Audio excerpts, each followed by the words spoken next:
या संबंधीचे विचार या पिढीमध्ये रुजविण्याच्या दृष्टीने आम्ही कार्यकारिणीमध्ये अशा प्रकारचे मग निर्णय घेतले की विविध उपक्रम विविध जिल्ह्यातील महाविद्यालयामध्ये राबवायचे. आणि तो विचार जेव्हा आम्ही प्राचार्य डॉक्टर विलासरावांपुढे ठेवला तेव्हा त्यांनी लगेच आम्हाला प्रतिसाद दिला की आपण निश्चितपणे त्या संबंधीचा उपक्रम राबवू. आणि त्यातूनच आज या ठिकाणी व्याख्यानाचा हा कार्यक्रम संपन्न होत आहे. खरं म्हणजे डॉक्टर भालपुणे विचारमंचची जबाबदारी यशस्वीपणे आमचे डॉक्टर काळे सर सांभाळत आहेत. डॉक्टर काळे सर सुद्धा लोकशाही मूल्यांवर एक निष्ठा असलेले, एक श्रद्धा असलेले ते विचारवंत आहेत. त्यांची राज्यशास्त्र विषयावर जवळपास 10 पुस्तकं प्रकाशित झाली. त्यांच्या मार्गदर्शनाखाली जवळपास 14 विद्यार्थ्यांनी PhD प्राप्त केली. एवढंच नव्हे तर मनातील पाखर, चांदण वेचणीच्या कविता, कॅनव्हास हे प्रसिद्ध अशा प्रकारचे काव्य संग्रह सुद्धा प्रकाशित झालेले आहेत. ते तिथे थांबलेले नाही, ते सतत कार्यरत असतात. सध्या ते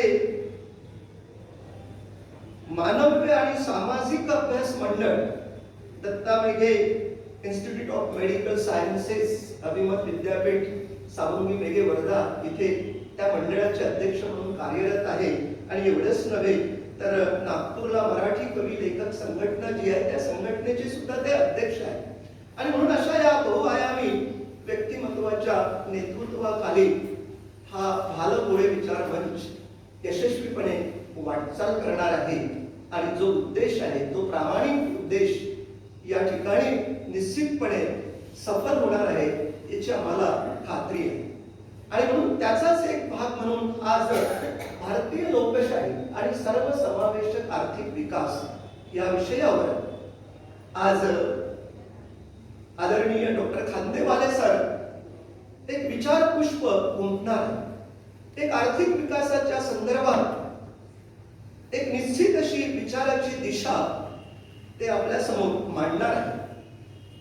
कामगार वर्ग असो, शेतकरी शेतमजूर वर्ग असो, उदारीकरण असो, खासगीकरण असो, जागतिकीकरण असो, इव्हन स्वतंत्र विदर्भाची मागणी असो, या अत्यंत महत्वपूर्ण विषयावर एक शास्त्रशुद्ध, तर्कशुद्ध, वास्तववादी अशा प्रकारची विचारांची मांडणी करणारे, ज्यांची संपूर्ण भारतात ख्याती आहे असे प्रसिद्ध अर्थतज्ञ विचारवंत डॉक्टर खांदेवाले साहेब संपूर्ण भारतामध्ये, महाराष्ट्रामध्ये सार्वजनिक व्यासपीठावरून बोटावर मोजण्या इतपत जी काही प्रसिद्ध विचारवंत मंडळी आहे त्या विचारवंतांच्या मंडळींमध्ये मानाचा तुरा रोवणारे डॉक्टर खांदेवाले सर आहे. अनेक वर्षापासून त्यांचं अखंडपणे हे कार्य सुरू आहे. 1958 मध्ये त्यांनी नागपूर विद्यापीठातून MA इकॉनॉमिक्सची पदवी त्यावेळेस प्रथम श्रेणीमधून उत्तीर्ण केली आणि त्यावेळेस नागपूर विद्यापीठाचे सर गोल्ड मेडलिस्ट आहेत. डिपार्टमेंट ऑफ इकॉनॉमिक्स नागपूरमध्ये PGTD मध्ये सरांनी 30 वर्ष जवळपास अध्यापनाचे कार्य केले आणि त्यांच्या मार्गदर्शनाखाली 16 विद्यार्थ्यांना PhD प्राप्त झाली. या ठिकाणी आमचे गुरुवर्य डॉक्टर कासारे सर आहेत. कासारे सरांनी सुद्धा सरांच्या मार्गदर्शनाखाली PhD ची पदवी प्राप्त केली. त्याचबरोबर प्राचार्य डॉक्टर पुष्पा तायडे मॅडम आहेत. त्यांनी सुद्धा PhD ची पदवी त्यांच्या मार्गदर्शनाखाली आणि सरांचं मार्गदर्शन म्हणजे अतिशय चिकित्सक, अतिशय म्हणजे काम करायचं तर ते काम चांगल्या पद्धतीने झालं पाहिजे यावर त्यांचा कटाक्ष असायचा. आणि म्हणून आज सरांचे 2 विद्यार्थी डॉक्टर कासारे सर असो, तायडे मॅडम असो या ठिकाणी उपस्थित आहेत. विद्यापीठाच्या विविध प्राधिकरणावरती सरांनी फार चांगलं काम केलेलं आहे. ते सिनेटचे पण मेंबर होते, सोशल सायन्सचे डीन होते, अकॅडमिक काउन्सिलचे ते मेंबर होते. आणि त्या ठिकाणी त्यांनी अतिशय प्रामाणिकपणे विद्यापीठामध्ये काम केलं. खरं म्हणजे डॉक्टर भाल भोळे सर आणि डॉक्टर खांदेवाले सर हे संपूर्ण महाराष्ट्रात, भारतात नागपूर विद्यापीठामधले विचारवंत म्हणून एक त्यांचा नावलौकिक होता. नागपूर विद्यापीठाचं संपूर्ण भारतामध्ये एक नाव होतं आणि नाव हे त्या ठिकाणचे जे विचारवंत मंडळी असतात त्यामुळे ते नाव होतं. आणि मग अशा प्रत्येक डिपार्टमेंटमध्ये जी काही त्या काळामध्ये विद्वान मंडळी होती त्या विद्वान मंडळीमध्ये डॉक्टर खांदेवाले सर आणि डॉक्टर भाल भोळे सर हे होते. Indian council of social science research new Delhi ही जी एक रिसर्च इन्स्टिट्यूट होती त्या इन्स्टिट्यूटच्या अंतर्गत सरांनी 6 मेजर प्रोजेक्ट पूर्ण केले. आणि एवढेच नव्हे तर त्या मेजर प्रोजेक्टचं बुक फॉर्म मध्ये सुद्धा ते प्रसिद्ध झालं आणि सगळीकडे भारतामधल्या लायब्ररीज मध्ये त्यांची ती पुस्तकं त्या ठिकाणी आपल्याला पाहायला मिळतात. खरं म्हणजे जवळपास सर कुठेच थांबले नाही. 50 वर्षापासून वृत्तपत्रामधून सतत त्यांचं लिखाण सुरू असतं.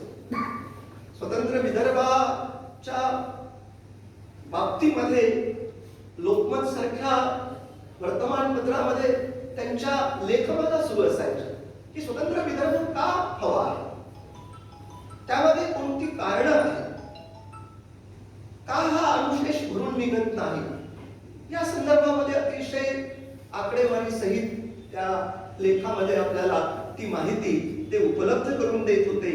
1996 मध्ये ते अध्यापनाच्या सेवेतून सेवानिवृत्त झाले आणि त्यानंतर सुद्धा ते थांबले नाही.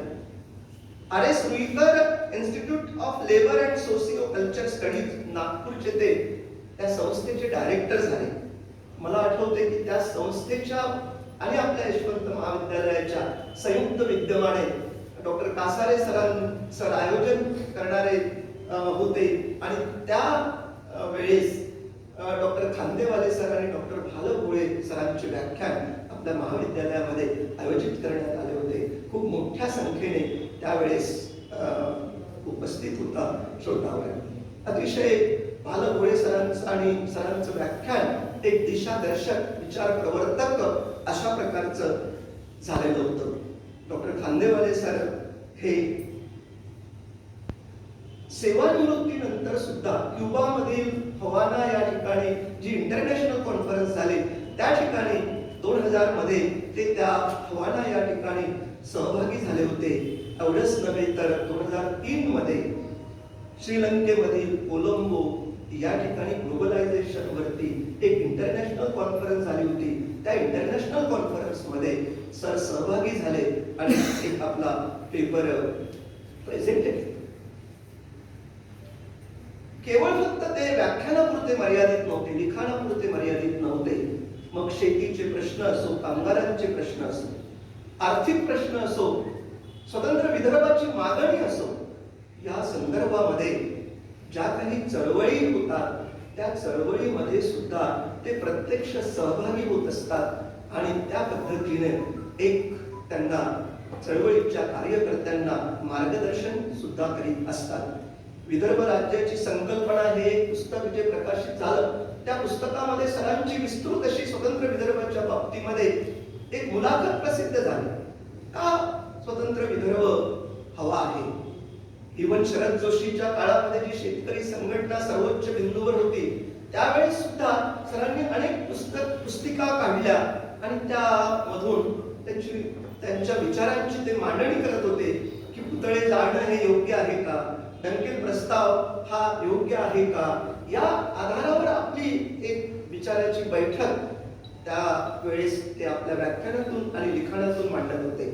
आणि म्हणून खऱ्या अर्थाने जर विचार केला तर डॉक्टर खांदेवाले सर आपल्या आयुष्यामध्ये केवळ चिंता करत बसले नाही तर ते त्यांचं वाचन, त्यांचं लेखन, त्यांचं मनन यातून त्यांनी चिंतनाला महत्व दिलं आणि आपलं व्यक्तिमत्व अतिशय चिंतनशील असं बनवलेलं आहे. त्यामुळेच आज आर्थिक विचारवंत म्हणून, प्रसिद्ध अर्थतज्ञ म्हणून आज भारतामध्ये त्यांचा नावलौकिक आहे, महाराष्ट्रामध्ये त्यांचा नावलौकिक आहे.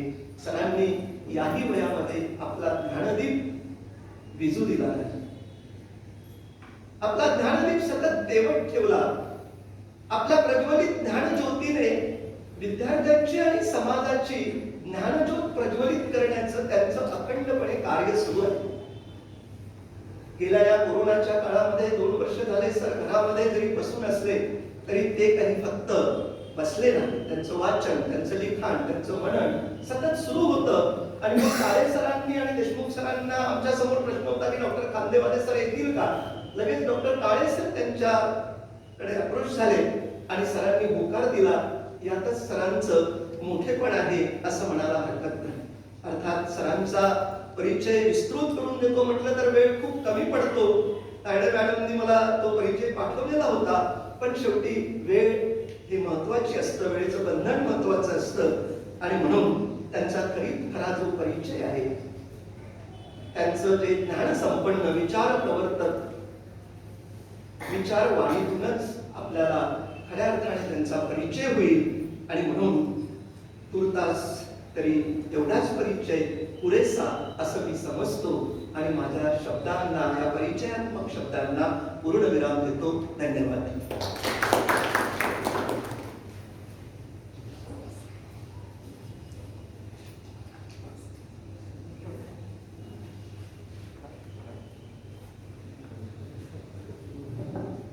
धन्यवाद बोबडे सर. माननीय डॉक्टर श्रीनिवास खांदेवाले सरांचा अगदी परिचयाचा चढता आलेख सरांनी या ठिकाणी विस्ताराने सांगितलेला आहे. या व्याख्यानाच्या निमित्ताने खांदेवाले सर आपल्या या महाविद्यालयामध्ये उपस्थित झालेले आहेत. त्यांचा सन्मान, त्यांचा सत्कार करणे आमच्या महाविद्यालयाचं कर्तव्य आहे आणि म्हणून मी सन्माननीय सुरेश भाऊंना मी विनंती करतो की श्रीनिवास खांदेवाले सरांचा सत्कार, शॉल, सत्कार फळ आणि पुष्पगुच्छ देऊन त्याचा सत्कार करावा अशी मी विनंती करतो सन्माननीय सुरेश भाऊ यांना.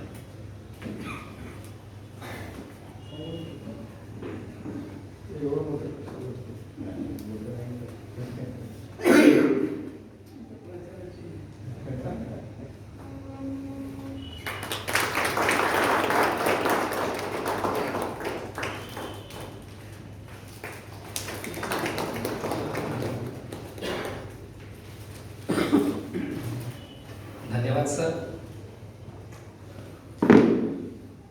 श्रीनिवास खांदेवाले सरांचे वय जवळपास मला वाटतं 85 वर्षाच्या आसपास असेल. 85 वर्षाचे सर आहेत आणि याही वयात आणि याही काळात ते आपल्या महाविद्यालयामध्ये म्हणजे नागपूरवरनं 70 किलोमीटर या ठिकाणी व्याख्यानासाठी आलेले आहेत. खरं म्हणजे त्यांचं तारुण्य वाखाणण्यासारखंच आहे. मला कवी शंकर वैद्यांची या ठिकाणी कविता आठवते. तारुण्य तुमच्या हृदयाला हे असेच बहरत राहो, तारुण्य तुमच्या हृदयाला हे असेच बहरत राहो, वार्धक्य तुमच्या जगण्याला हे असेच विसरत राहो, हे असेच विसरत राहो.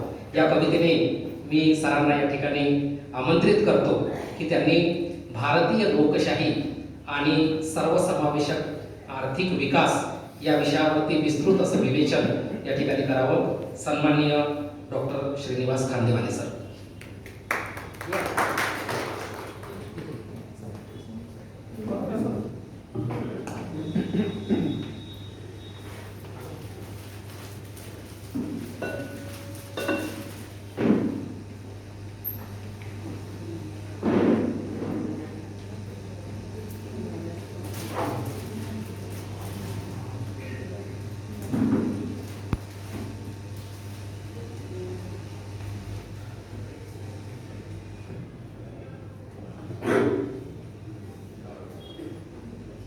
आजच्या कार्यक्रमाचे माननीय अध्यक्ष प्राध्यापक सुरेशभाऊ देशमुख, या महाविद्यालयाचे माननीय प्राचार्य डॉक्टर विलासराव देशमुख,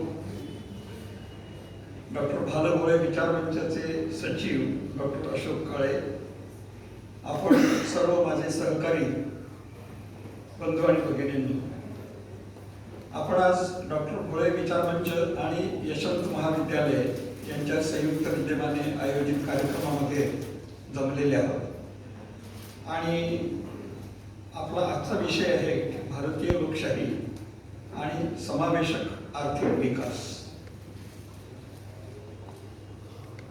एक अत्यंत महत्त्वाचा विषय आयोजकांनी आपल्यापुढे ठेवलेला आहे. त्याआधी मी फक्त एकदम प्रस्तावनेचे शब्द बोलतो की मला बापूरावजींना भेटण्याचं भाग्य लाभलं होतं आणि मी डॉक्टर कासारेंच्याकडून शिकलो की दाजी कसं म्हणायचं. ते दाजी नव्हते, दाजी होते ते. आणि त्यांचं व्यक्तिमत्व आणि कामाचा धडाका जो होता तो खरा एका लोकनेत्याचा होता. त्यामुळे हा सगळा परिसर शैक्षणिक दृष्ट्या त्यांनी पुढे आणला. हे त्यांचं कार्य फार मोठं आहे आणि त्याचे आपण एक साक्षीदार आहोत. भले भोळे आम्ही एकाच काळामध्ये बरोबर होतो. आम्ही समविचारी असल्यामुळे एकमेकांच्या बरोबर राहायचो आणि आम्हाला कॅम्पसमध्ये निदान बरोबर विचार करायला वेळ मिळावा म्हणून मी अर्थशास्त्र विभागात, त्यांनी राज्यशास्त्र विभागात आणि डॉक्टर विश्वास कानडे हे इंग्रजी विभागात. आम्ही साधारण 1:30च्या सुमाराला आमचं सगळं शिकवण्याचं कार्य आटोपून घ्यायचं. प्रत्येकाने टाईप टेबल असं अरेंज करायचं आपापलं की मग त्याच्यानंतर मग आमच्या भेटी, चहा पाणी वगैरे वगैरे सगळं करायचं. त्यामुळे आमची रोजची बैठक असायची आणि भोळ्यांना अभ्यासामधलं त्यांचं गांभीर्य वेगळं. म्हणजे ते बोलायला उभे राहिले तर एक जागतिक स्तरावरचा एक राज्यशास्त्रज्ञ बोलतोय आणि मित्र म्हणून बोलायला लागले तर ते कधीही माघार न घेणारे असे कोपरखळ्या मारणारे होते. त्यामुळे आम्हाला 1:30 वाजेपासून आमचा तो कार्यक्रम चालू राहायचा. आम्ही चळवळीमध्ये बरोबर. त्यामुळे आज अशा प्रकारे त्यांना नमस्कार करण्याची पाळी माझ्यावर येईल असं मला कधी वाटलं नव्हतं, कधी वाटू नये असं वाटत. त्यांचा राज्यशास्त्रावर जेवढा अधिकार होता कदाचित त्यापेक्षा जास्त अधिकार त्यांचा साहित्यावर होता. ते राज्यशास्त्रज्ञ म्हणून संपूर्ण महाराष्ट्रभर इतके नावाजलेले होते की प्रत्येक विद्यापीठाला वाटायचं की आपल्या बोर्ड ऑफ स्टडीजवर डॉक्टर भोळे असावेत. काय भाषा संस्कृतीचे विभाग असतील त्याच्यावर डॉक्टर भोळे असावेत. आणि तिकडून विनंती आल्यानंतर ती विद्यापीठातून झिरपत आल्यानंतर ते मेंबर म्हणून सतत राहायचे. मग आम्ही त्यांना व्हिजिटिंग प्रोफेसर म्हणायचो. नागपूर विद्यापीठात व्हिजिटिंग प्रोफेसर आज आले का आपल्यामध्ये. एकदा विद्यापीठाने त्यांना सांगितलं की तुमचे वर्ग फार कमी होतात आणि तुम्ही बाहेर फार जास्त फिरता. तर ते म्हणाले की तुम्ही सांगून द्या ना की आम्ही परमिशन देत नाही यांना. मला काय म्हणायचं आहे, मी शिकवत राहील. इतकी त्यांची ख्याती महाराष्ट्रावर होती मोठ्या प्रमाणावर. आणि त्यांचा अभ्यास आणि प्रामाणिकता याच्यातून त्यांना जो एक नैतिक अधिकार प्राप्त झालेला होता त्यामध्ये मी अत्यंत प्रामाणिकपणे सांगतो की मोठमोठे राजकीय नेते सुद्धा त्यांना घाबरून नसायचे की भोळे साहेब करत आहेत ते बोलतील आणि ते आपल्याला कदाचित कन्व्हिनियंट असणारही नाही. परंतु त्यांनी त्याची फिकीर कधी केली नाही. आणि त्यांचा जो लोकशाही समाजवादावर विश्वास होता तो विश्वास भालू भोळे विचारमंच पुढे नेतो आहे. ही फार आनंदाची गोष्ट आहे आणि त्याचाच एक भाग म्हणून आपण आज इथे जमलेले आहोत. आपण जेव्हा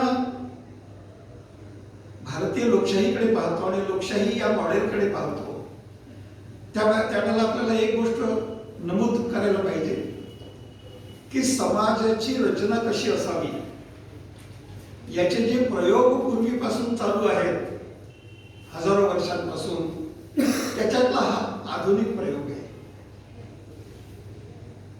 आपण वेदांच्या वेळचा आर्य लोक इथे होते त्यावेळेला जो एक भटका समाज होता, त्यावेळेचं पाहिलं तर विनोबांनी असं म्हटलं होतं की जमिनीच्या बाबतीत की सवय भूमी गोपाल की, जे गोपालक होते ते सगळीकडे फिरत राहायचे. नंतर तुमची राज्य निर्माण झाली, नंतर तुमचे देश निर्माण झाले, नंतर तुमची राष्ट्र निर्माण झाली, नंतर तुमची सरकार निर्माण झाली, तर त्यावेळेला समाज तसा राहत होता. पण हळूहळू जेव्हा समाज संघटित व्हायला लागला त्यावेळेला राज्य निर्माण झाली, राष्ट्र निर्माण झाली, त्या राज्यांची सरकार निर्माण झाली. औद्योगिक क्रांती 17व्या-18व्या शतकापासून निर्माण झाली. त्यावेळेला ते अधिक संघटित स्वरूपाचा समाज निर्माण व्हायला लागला. आणि म्हणून आज आपण ज्याला लोकशाही समाज म्हणतो त्यामध्ये जी काही लोकसंख्या एका राज्यामध्ये राष्ट्रामध्ये असेल तिच्या जीवनाचा आपण अभ्यास करतो. आणि तो सगळ्या प्रकारचं सगळेच लोक आहेत त्याच्यामध्ये 100%, आणि 100% असतील तर त्यांचा समाजशास्त्रीय दृष्टिकोन लोकांचा, त्यांचा सांस्कृतिक दृष्टिकोन, त्यांचा राजकीय दृष्टिकोन, आर्थिक दृष्टिकोन हे सगळे एकात मिसळलेले असतात. आपण अभ्यासासाठी PhD इन इकॉनॉमिक्स असं म्हणतो, पण त्याला समाजशास्त्रीय विचार लागतो, त्याला पॉलिटिकल लागतो, सांस्कृतिक लागतो, सगळंच लागतं. फक्त डिग्री पुरतं आपण ते वेगळं केलं. म्हणून लोकशाही जी आहे ती एक समग्र लोकशाही व्यवस्था आहे, समग्र व्यवस्था आहे, आणि ती लोकांच्या जीवनाशी तितक्याच प्रमाणामध्ये मुरलेली आहे. किंबहुना लोकांच्या जीवनाचं आपण विश्लेषण करताना त्याला म्हणतो लोकशाही वगैरे वगैरे. तुम्ही गडचिरोलीतल्या म्हाताऱ्या बाईला काय सांगाल? कोणती शाही आहे? ती तिचं जीवन जगत असते, ती जी जगते ती तिची संस्कृती आहे, ज्या लोकांच्या बरोबर जगते ते तिचं समाजशास्त्र आहे. म्हणून लोकशाही म्हणजे फक्त वोटिंग, इलेक्शन मध्ये मतदान असा मर्यादित अर्थ ठेवण्याची आवश्यकता नाही. त्या समग्र लोकांच्या विकासाचा जो एक भाग आहे तो प्रयोग म्हणजे लोकशाही. आणि मग सगळ्या लोकांचा त्याच्यावर जर अधिकार असावा असं आपण म्हटलं तर मग त्या लोकशाहीला वेगळे अर्थ प्राप्त होतात. की अशी रचना असावी की ज्याच्यामध्ये सगळ्या लोकांना प्रोत्साहन मिळेल जगण्याचं, एक आशावाद मिळेल जगण्याचा, तरच ती त्यांची व्यवस्था आहे. जर त्यांना त्याच्यात आशा दिसत नसेल, प्रोत्साहन दिसत नसेल, त्या रचनेमधून उत्साह निर्माण होत नसेल, तर ती त्यांची लोकशाही आहे का? ती त्यांच्याकरता नाही. ज्यांना खूप चांगलं वाटत असेल तेवढ्यांच्या पुरती मर्यादित आहे, आणि मर्यादित असेल तर ती लोकशाही नाही. कारण लोक म्हटल्याबरोबर ते 100% आले. त्यामुळे आपल्याला त्याच्याकडे फार गांभीर्याने पाहिलं पाहिजे. मी असं म्हटलं, पूर्वीचा जो ब्रिटिश अधिकारी वर्ग होता तर तो आपल्याला सगळ्यांना तुच्छ लेखत होता. आणि मग ऑफिस संपलं की ते सगळे क्लब मध्ये जायचे आणि टेनिस खेळायचे, खाणं पिणं करायचे वगैरे. मला केळकर समितीचा रिपोर्ट पाहून तेच वाटलं. केळकर समितीने खूप मोठा गाजावाजा केला आणि रिपोर्ट लिहिला. तर मी पुण्याच्या आमच्या एका ज्येष्ठ मित्रांना असं म्हटलं की त्यांनी तो लिहून ते टेनिस खेळायला कदाचित चालले गेले असते. इतकी विदर्भ मराठवाड्याबद्दलची अनास्था त्या रिपोर्ट मध्ये मला दिसली. मग त्याला लोकशाही म्हणता येईल का? मी तो आजचा आपला विषय नाही म्हणून बोलत नाही, पण त्यांच्याशी माझं 1-1.5 तास जे बोलणं झालं त्याच्यानंतर मला असं दिसलं की राज्यकर्त्यांनी त्यांना जे सांगितलं ते त्यांनी लिहिलं. शास्त्रीय भाषेत म्हटल्यानंतर तो शास्त्रीय रिपोर्ट होता. पण समाधानकारक आहे का? आम्ही विदर्भ राज्य आंदोलन समिती चालवतो, मी त्याचा एक भाग आहे. त्याच्यात मी अमरावतीला एक व्याख्यान दिलं, एक नागपूरला दिलं. तो ग्रंथ सगळ्यांच्या समोर ठेवला. आमच्या लोकांनी तो जाळून टाकला की ज्याच्यात आपल्याला उत्साह वाटत नाही, आपल्याला ज्याच्यात आशा वाटत नाही, तो आमचा रिपोर्ट कसा असू शकतो.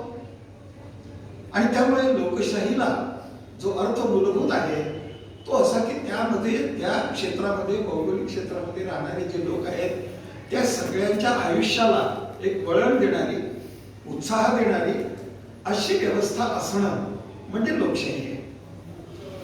मग भारतीय लोकशाहीचं काय वैशिष्ट्य आहे की भौगोलिक दृष्ट्या अमेरिकेत राहणाऱ्या लोकांना विशिष्ट प्रकारे जीवन जगणं आवश्यक असतं म्हणून त्यांची ती अमेरिकन लोकशाही झाली. तुम्ही टुंड्रा प्रदेशात सायबेरियामध्ये गेलात तर त्या तिथे लोक वेगळ्या पद्धतीने जगतात म्हणून ती त्यांची लोकशाही झाली. आणि आम्ही ज्या प्रकारे इथे जगतो, असंख्य जाती जमाती, इतका प्रचंड 5-6 वर्षांचा इतिहास, हे सगळं आम्ही घेऊन जे जगतो ती आमची लोकशाही आहे. त्याच्यामुळे एका लोकशाहीमध्ये ज्या प्रकारची रचना निर्माण केली, इन्स्टिट्यूशन्स निर्माण केल्या, त्या सगळीकडे तशाच्या तशा लागतील असं समजणं हे पहिली क्रमांक 1 ची चूक आहे. म्हणून समाजाच्या घडणीप्रमाणे, जडणीप्रमाणे तिथली लोकशाही असेल, तिथले प्रश्न असतील आणि त्या प्रश्नांची सोडवणूक सुद्धा त्या प्रकारे निर्माण होईल. मी हे का बोलतोय तर आमच्या अर्थशास्त्रामध्ये जे अमेरिकेतून सल्लागार बोलावले जातात ते भारतीय असतात मूळचे, पण अमेरिकेतून बोलावले म्हणजे त्यांना एक बलय प्राप्त होऊन जातं. मग ते प्रोफेसर कौशिक बसू, नंतर रघुराम राजन, अरविंद सुब्रमण्यम, आणखी पुढे त्यांनी सेवाग्राम पाहिलाय का हो? सेवाग्राम म्हणजे मी गांधी आश्रम नाही म्हणत, खेड. त्यांनी पुलगाव आर्मी पाहिली आहे का? त्यांनी सातपुड्यातले आदिवासी पाहिलेत का? आणि जर त्यांनी पाहिलेच नाही तर त्यांनी दिल्लीमध्ये बसून सल्लागार म्हणायचं, मला नाही पटत. त्या माणसाला तो समाज माहिती पाहिजे, तेव्हा तो सल्ला देऊ शकेल. समाज माहिती नसताना मी म्हणजे पूर्वी त्याची टीका झालेली आहे, त्याला एअरबोर्न ऍडवायझर्स म्हणायचे, की कालपर्यंत म्हणजे ते आहेत आपले इथे अहलुवालिया जे आहेत ते कालपर्यंत वर्ल्ड बँकेचे चीफ म्हणून काम करायचे, इकॉनॉमिक ऍडवायझर. संध्याकाळी राजीनामा दिला, विमानात बसले आणि इकडे पुन्हा जॉईन झाले. तुम्ही हा समाज पाहिला नाही, तुम्ही कसे त्याचे प्रतिनिधी होऊ शकता आणि कोणता अधिकार तुम्हाला त्याच्यातून मिळतो. आणि म्हणून मग त्या लोकशाहीला जे जे समाज घटक त्या तिथे अस्तित्वात असतात तर त्याचे आपसातले वैचारिक संघर्ष, त्याची सहभागाची भूमिका, सहकार्याची भूमिका, या सगळ्यांमधून एक डायनामिक्स तयार होतो, एक गती तत्व तयार होतं. जर समाज गती पावतो, प्रगती करतो असं आपण म्हटलं तर मूळ प्रश्न येतो की त्याचं गती तत्व काय आहे, गती कशातून प्राप्त होते. म्हणजे मार्क्सने त्याला डायलेक्टिक्स म्हटलं की विरोधी विचारातून त्याला गती प्राप्त होते. मग ते आम्हाला शोधले पाहिजे, तेव्हा कुठे आम्ही लोकशाही काय आहे ते विचारात घेऊ शकू. म्हणून त्याचं डायनॅमिक्स आहे, त्याला एक वेग आहे बदलण्याचा, त्याचं डायलेक्टिक्स आहे, अंतर्गत गतितत्व आहे त्याचं. हे सगळं जो समजू शकेल तो खरा आमचा शास्त्रज्ञ. म्हणून मी आमच्या अर्थशास्त्र विदर्भाचे जे आमचे लोक आहेत त्यांना असं म्हटलं की हे जे सगळे तंत्रज्ञ बोलावले होते अर्थशास्त्रज्ञ, ते सगळ्यांना वाटून द्या आणि एकेकाने त्या सगळ्याची माहिती काढून त्यांनी भारतात आल्यानंतर योगदान काय केलं ह्याचा आपण उहापोह केला पाहिजे. कारण मला जे दिसलं ते असं की यायचं इथे, जे काही सांगितलं जाईल ते काम करायचं आणि नवीन काही न देता तिकडे जाऊन एक आपलं संस्मरण प्रकाशित करून टाकायचं. ते रघुराम राजन असो, त्या अरविंद सुब्रमण्यमला काही विचारलं की बाबा याच्यावर तुमचं मत काय, याच्यावर तुमचं मत काय, नाही म्हणे काही मला माझ्या आठवणी लिहिण्यासाठी शिल्लक राहू द्या. अरे तुम्ही तुमच्या आठवणी लिहिण्यासाठी इथे आले की आमच्यासाठी आले? या लोकांचे प्रश्न सोडवण्यासाठी आले. त्यामुळे जी लोकशाही विविध लोक घटकांना घेऊन काम करते, तिचं गतितत्व शोधणं, तिचा प्रवेग शोधणं, तिची दिशा शोधणं, हे त्या लोकशाहीचं मर्म आहे. आणि ते आम्ही या प्रयत्नांमधून करू शकलो पाहिजे. ती लोकशाही चालावी म्हणून आम्ही काही प्रकारच्या संस्था निर्माण करतो आणि मग त्या संस्थांच्या वतीने आम्ही मॅक्रो लेव्हलवर, देशाच्या पातळीवर लोकशाहीची गती, दिशा वगैरे ठरवण्याचा प्रयत्न करतो. पण गाव पातळीवर, कुटुंब पातळीवर लोकही काम करत असतात. म्हणून मायक्रो आणि मॅक्रो या दोन्ही ज्या पद्धती आहेत, त्या पद्धतींचा मेळ कसा बसतो, त्याच्यातून विकास कसा होतो, हे आम्हाला शोधायला पाहिजे. आणि तो त्या लोकशाहीचा अभ्यास होतो. त्यानंतर आपण जेव्हा असं विचार करतो की लोकशाही म्हणजे प्रामुख्याने आपल्या सर्वसामान्य लोकांमध्ये त्यांना असं वाटतं की ग्रामपंचायत पासून लोकसभेपर्यंत इलेक्शन व्हावं, त्याच्यात आपण सगळ्यांनी भाग घ्यावा. परंतु त्या नुसत्या भाग घेण्याने, त्या नुसत्या मतदानाने त्या लोकशाहीला दिशा मिळते असं आपल्याला निश्चितपणे सांगता येईल का? तर ज्या वेळेला आपलं संविधान तयार झालं त्यावेळेला तर शिक्षण आणखी कमी होतं. आज लोक पुष्कळ समजू वाचू लागली आहेत. त्यावेळेला भारतीय लोकशाहीचं हास्य केलं गेलं की तुम्ही अनाडी लोकांना मतदानाचा अधिकार देणार. पण भावना ती होती की त्या गतितत्वातून लोकांची प्रगती होईल, लोक समजू लागतील आणि लोक आपली बुद्धी लावून, आपला तर्क लावून, आपलं लॉजिक लावून त्याच्यातून चांगला निर्णय घेतील. आणि मग ती लोकशाही कशा प्रकारची आहे याचं जर एक आपण आंतरराष्ट्रीय एक विभाजन जर पाहिलं तर दोन प्रकारे आहे. एक कॅपिटलिस्ट डेमोक्रेसी आहे, एक सोशलिस्ट डेमोक्रेसी आहे. तर ती डेमोक्रेसी म्हणजे नुसतं मतदानाचं यंत्र नव्हे, तर त्याच्यातून लोकांना काय मिळणार आहे. आणि ती जर कॅपिटलिस्टिक पद्धतीने जाणार असेल तर ती काय देऊ शकते हे आम्हाला अमेरिका, युरोपचा इतिहास पाहून सांगता येतं. ती जर सोशलिस्टिक असेल तर युरोपमध्ये ज्या ज्या देशांनी ते सोशलिझमचे प्रयोग केले त्याच्यावरून आम्हाला कळू शकतं. क्युबानी काय केलं, छोटंसं राष्ट्र आहे, आमच्याबरोबर त्यांनी आपली सार्वजनिक आरोग्याची व्यवस्था आणि संशोधन इतकं वाढवलं की जगातून लोक तिथे यायला लागले औषधोपचार करण्यासाठी. आणि ते समाजवादी असल्यामुळे ते जास्त पैसा लावत नव्हते, तर लोकांना स्वस्तात आरोग्य व्यवस्था मिळण्याचं ते केंद्र बनलं होतं. आणि खुद्द अमेरिकेतूनही लोक पर्यटनासाठी यायचे, आजारी पडायचे आणि मग आपला उपचार करून घ्यायचे. पण त्याला दिशा होती की लोकांना आरोग्य हे ह्या प्रकारे मिळायला पाहिजे. मी गेलो आणि एका कुटुंबामध्ये आम्ही भेट दिली. तर त्यांना मी म्हटलं त्या बाईंना की तुमच्या मुलांना शाळेमध्ये ऍडमिशनसाठी डोनेशन किती द्यावं लागतं. तर त्या माझ्याकडे पाहिलं की what donation, I don't understand. कारण त्यांच्याकडे डोनेशन द्यावंच लागत नाही. सरळ मुलाला घेऊन जायचं आणि शाळेमध्ये रजिस्टर करून द्यायचं. त्यामुळे आमच्याकडे डोनेशन असते असं म्हटल्यानंतर त्यांना कळलंच नाही की भारतीय डेमोक्रेसी कशी काय काम करते, की जिथे मुलांना मूलभूत शिक्षणासाठी सुद्धा डोनेशन देऊन संस्थांमध्ये भाग घ्यावा लागतो.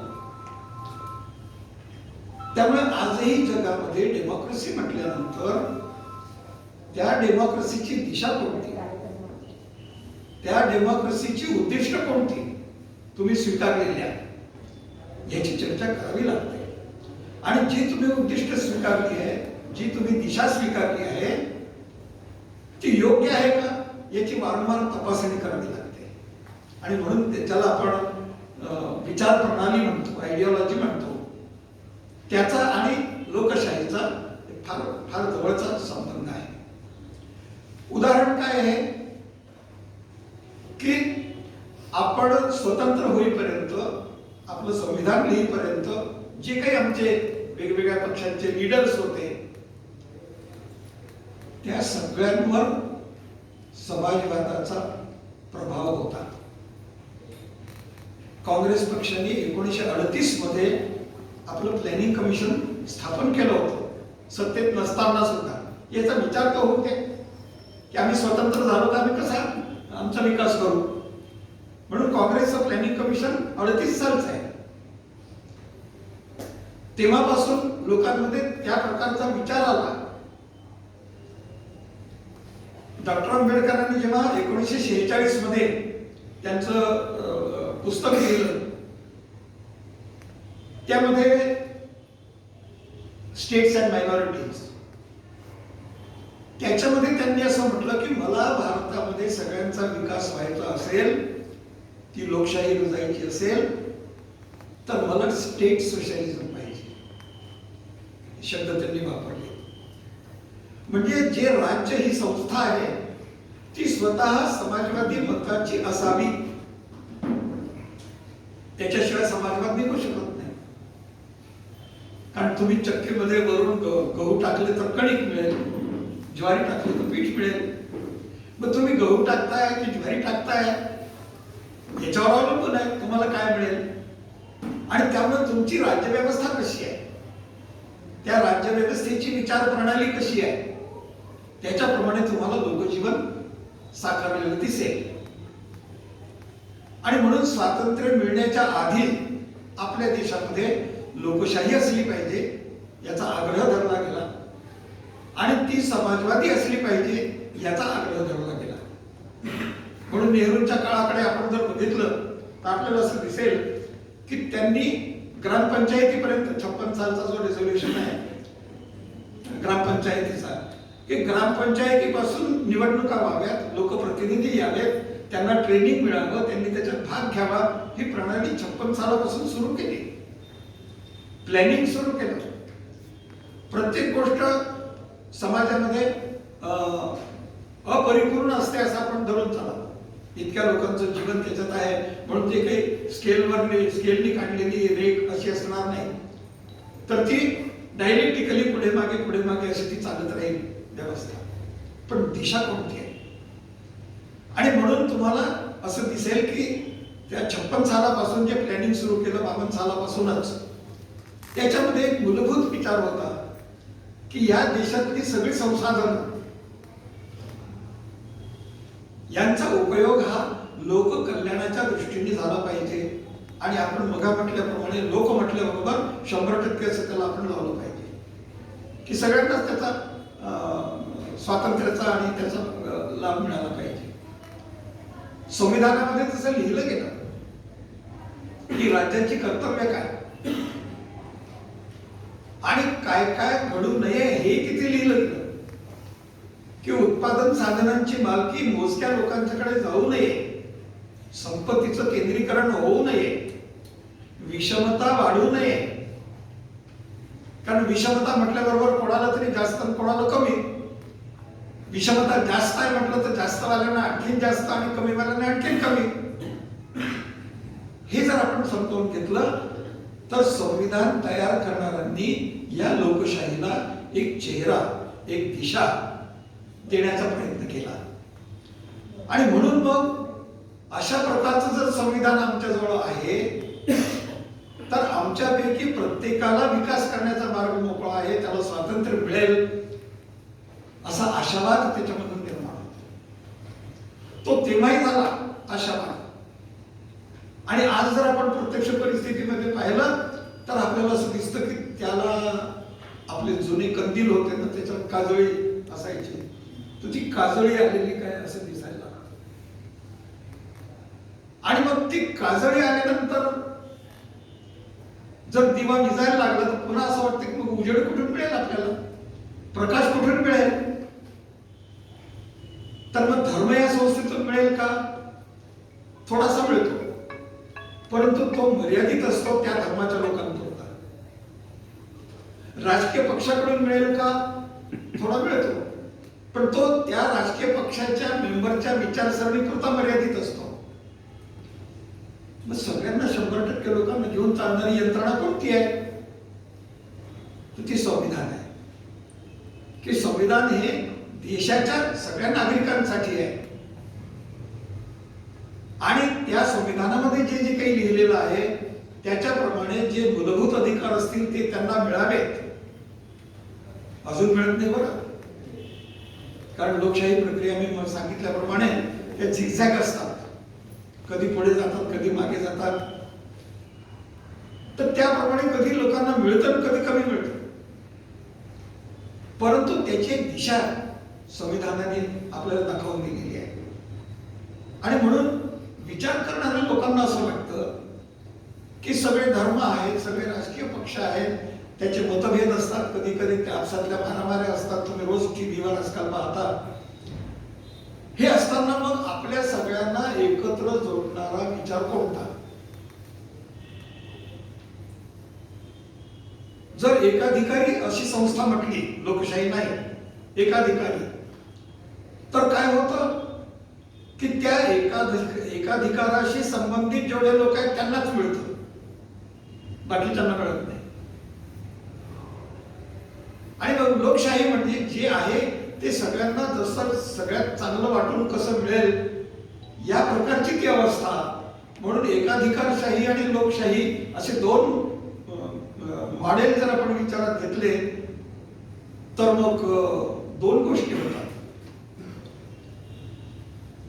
की बहुसंख्य लोक लोकशाही म्हणतात ही असावी, पण हे विसरू नका की काही लोक म्हणतात की नाही नाही याच्यात काही नाही, सगळ्यांनाच मिळत राहिलं तर आम्हाला काय मिळेल मग, आम्ही एवढे हुशार, आम्ही एवढे टॅलेंटेड, आम्ही एवढे श्रीमंत, आमच्या इतक्या पिढ्या श्रीमंत, मग आम्ही त्यांच्याबरोबर कसं असावं, असेही लोक असतात. म्हणून त्याच्यामध्ये कॉन्फ्लिक्ट असतो, आपसातले मतभेद असतात, चुरस असते, संघर्ष असतो. ही सगळी त्या लोकशाहीची अंग आहेत आणि ती अपरिहार्य आहेत असं आपण समजून चालावं. कारण कोट्यावधी लोक एका वेळेला एकच विचार करतील असं समजणं सुद्धा धार्ष्टच आहे.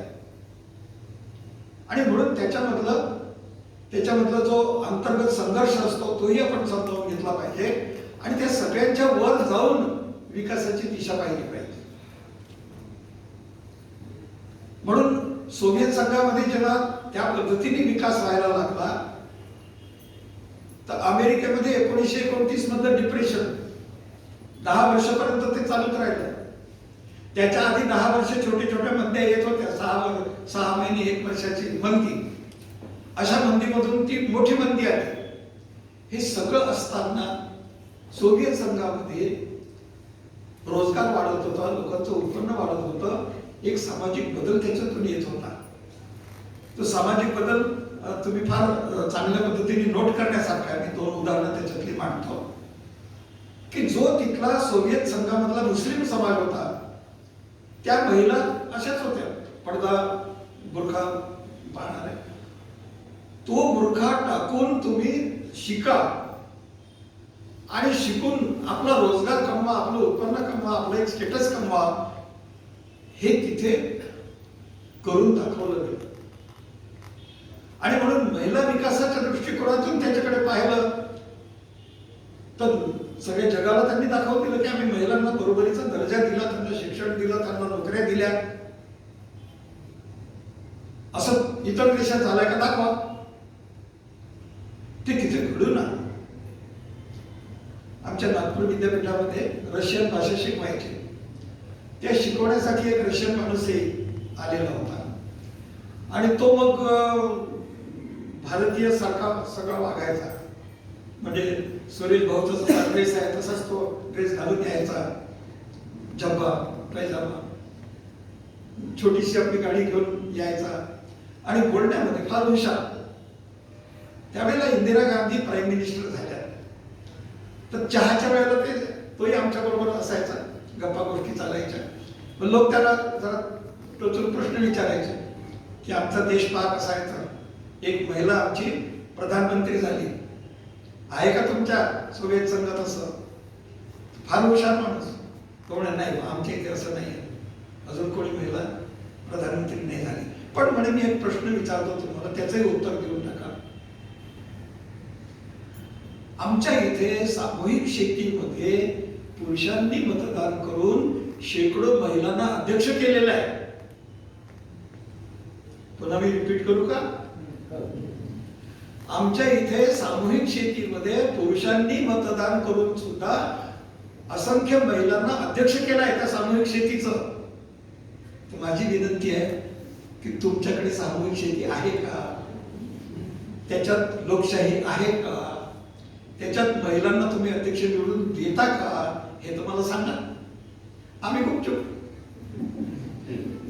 कारण ती जी समाजवादी दिशा ठेवून झालेली प्रगती होती तिथली, ती आमच्याकडे नव्हतीच. त्यामुळे त्या समाज रचनेमध्ये महिलांना समान स्थान आहे आणि पुरुष मोकळ्या मनाने सांगतात नाही नाही या ताईंना आपण अध्यक्ष करू. हे आपल्याकडे त्यावेळेला काय आजही घडत नाही. आजही घडत नाही. आम्ही आमच्या महाराष्ट्र लेवलची जी मराठी अर्थशास्त्र परिषद आहे, तर तिथे ज्या एक इलेक्शनचा दिवस असतो, तर पश्चिम महाराष्ट्राच्या एक भगिनी आमच्या प्राध्यापिका, आम्ही विदर्भाचे लोक सगळे बसलो होतो, महिला पुरुष सगळे, तर त्या आल्या म्हणाले की मी उद्याचे इलेक्शन करताय तर मला तुम्ही मत द्यावं. तर सगळ्यांच्या वतीने मी बोललो, म्हटलं मिळेल तुम्हाला मत मिळेल, आमच्या सगळ्यांचं मिळेल. नाही सर म्हणे तुम्ही अशी थट्टा नका करू म्हणे, मला खरं सांगा. म्हटलं मग मी शब्द माझा मागे घेतो, माझ्यावर तुमचा विश्वास नाही, आता यांना विचारा की ते मत देतील का तुम्हाला. तर ते सगळे म्हणायला लागले अहो देऊ ना ताई म्हणे, का तुम्हाला असा अविश्वास वाटतो? नाही म्हणे आमच्याकडचे पुरुष आहेत ना महिलांना पुढे येऊच दिलं नाही. म्हटलं आम्ही त्यापैकी नाही, आम्ही विदर्भातले आणि इथेच आम्ही सगळे महिला पुरुष एकत्र बसलेले होते, तर तुम्ही समजून घेऊ शकता की आमच्याकडे असं वातावरण नाही. त्यामुळे आपण कशा प्रकारची संस्कृती निर्माण करतो, त्यामध्ये व्यक्ती विकासाला आपण किती अवकाश प्राप्त करून देतो, तो विकास घडून यावा यासाठी आपण मुक्तपणे मतदान करतो, हा त्या मागचा महत्वाचा विचार आहे त्या लोकशाहीमधला. आणि म्हणून मग हे सगळं होत असताना आपण असं धरून चालतो लोकशाहीचा विचार करताना. आणि आज आपल्या विचार करतो की जगामध्ये युद्ध होऊ नयेत, युद्ध नको, कारण युद्धामध्ये मानव विकास होत नाही, विनाशच असतो. आणि म्हणून शांतता असावी. तर भारत देश तेव्हापासूनही शांतता असणारा असल्या युनायटेड नेशन्स मध्ये आपण त्याच प्रकारे प्रयत्न करत राहिलो. आणि आपल्या आजच्या विचारापुरतं सुद्धा आपण असं धरून चालतो की युद्ध नाही आहे, शांतता आहे. मग या शांततेमध्ये जर आपण लोकशाही स्वीकारली आहे, तर आता आपण दुसऱ्या भागाकडे वळतो विषयाच्या, की समावेशक आर्थिक विकास घडतो आहे का. त्याच्यातला मी दोन भाग करतो. समावेशक हा शब्द वेगळा आणि आर्थिक विकास वेगळा. मी असं म्हटलं की जेवढे काही आपले अमेरिकन लोक आपल्याला सिद्धांत सांगत गेले, ते कृषी विकास असो किंवा औद्योगिक असो की आणखी बाकीचा असो, मी त्यांना म्हटलं की तुम्ही जर तिथला विषमतेचा प्रश्न सोडवला असेल तर तुम्ही आम्हाला लेक्चर द्या, अन्यथा तुम्हाला अधिकार नाही आणि आम्हाला त्या प्रकारचा विचार करण्याची गरज नाही. तुम्ही विषमता सोडवली आहे का? नाही. मग विषमता जेव्हा सोडवता येत नाही, सोडवली जात नाही, त्यावेळेला समावेशक असा शब्द येतो. आणि आज तुम्ही गव्हर्नमेंट ऑफ इंडियाचे रिपोर्ट्स पहा, कमिट्यांचे रिपोर्ट्स पहा, युनायटेड नेशन्सचे पहा, अमेरिकेचे पहा, तिथे सगळ्या ठिकाणी असं म्हटलं जातं की this will be an inclusive model. Inclusive म्हणजे सगळ्यांना समाविष्ट करून घेणार. आणि ते असतं तर तुमची इथे तेवढी विषमता निर्माण झाली असती का? आणि ती जर झाली नाही तर तुम्ही फक्त समावेश म्हटल्याने ते होणार आहे का? मी एक उदाहरण देतो आपल्याला, ते सांस्कृतिक आहे.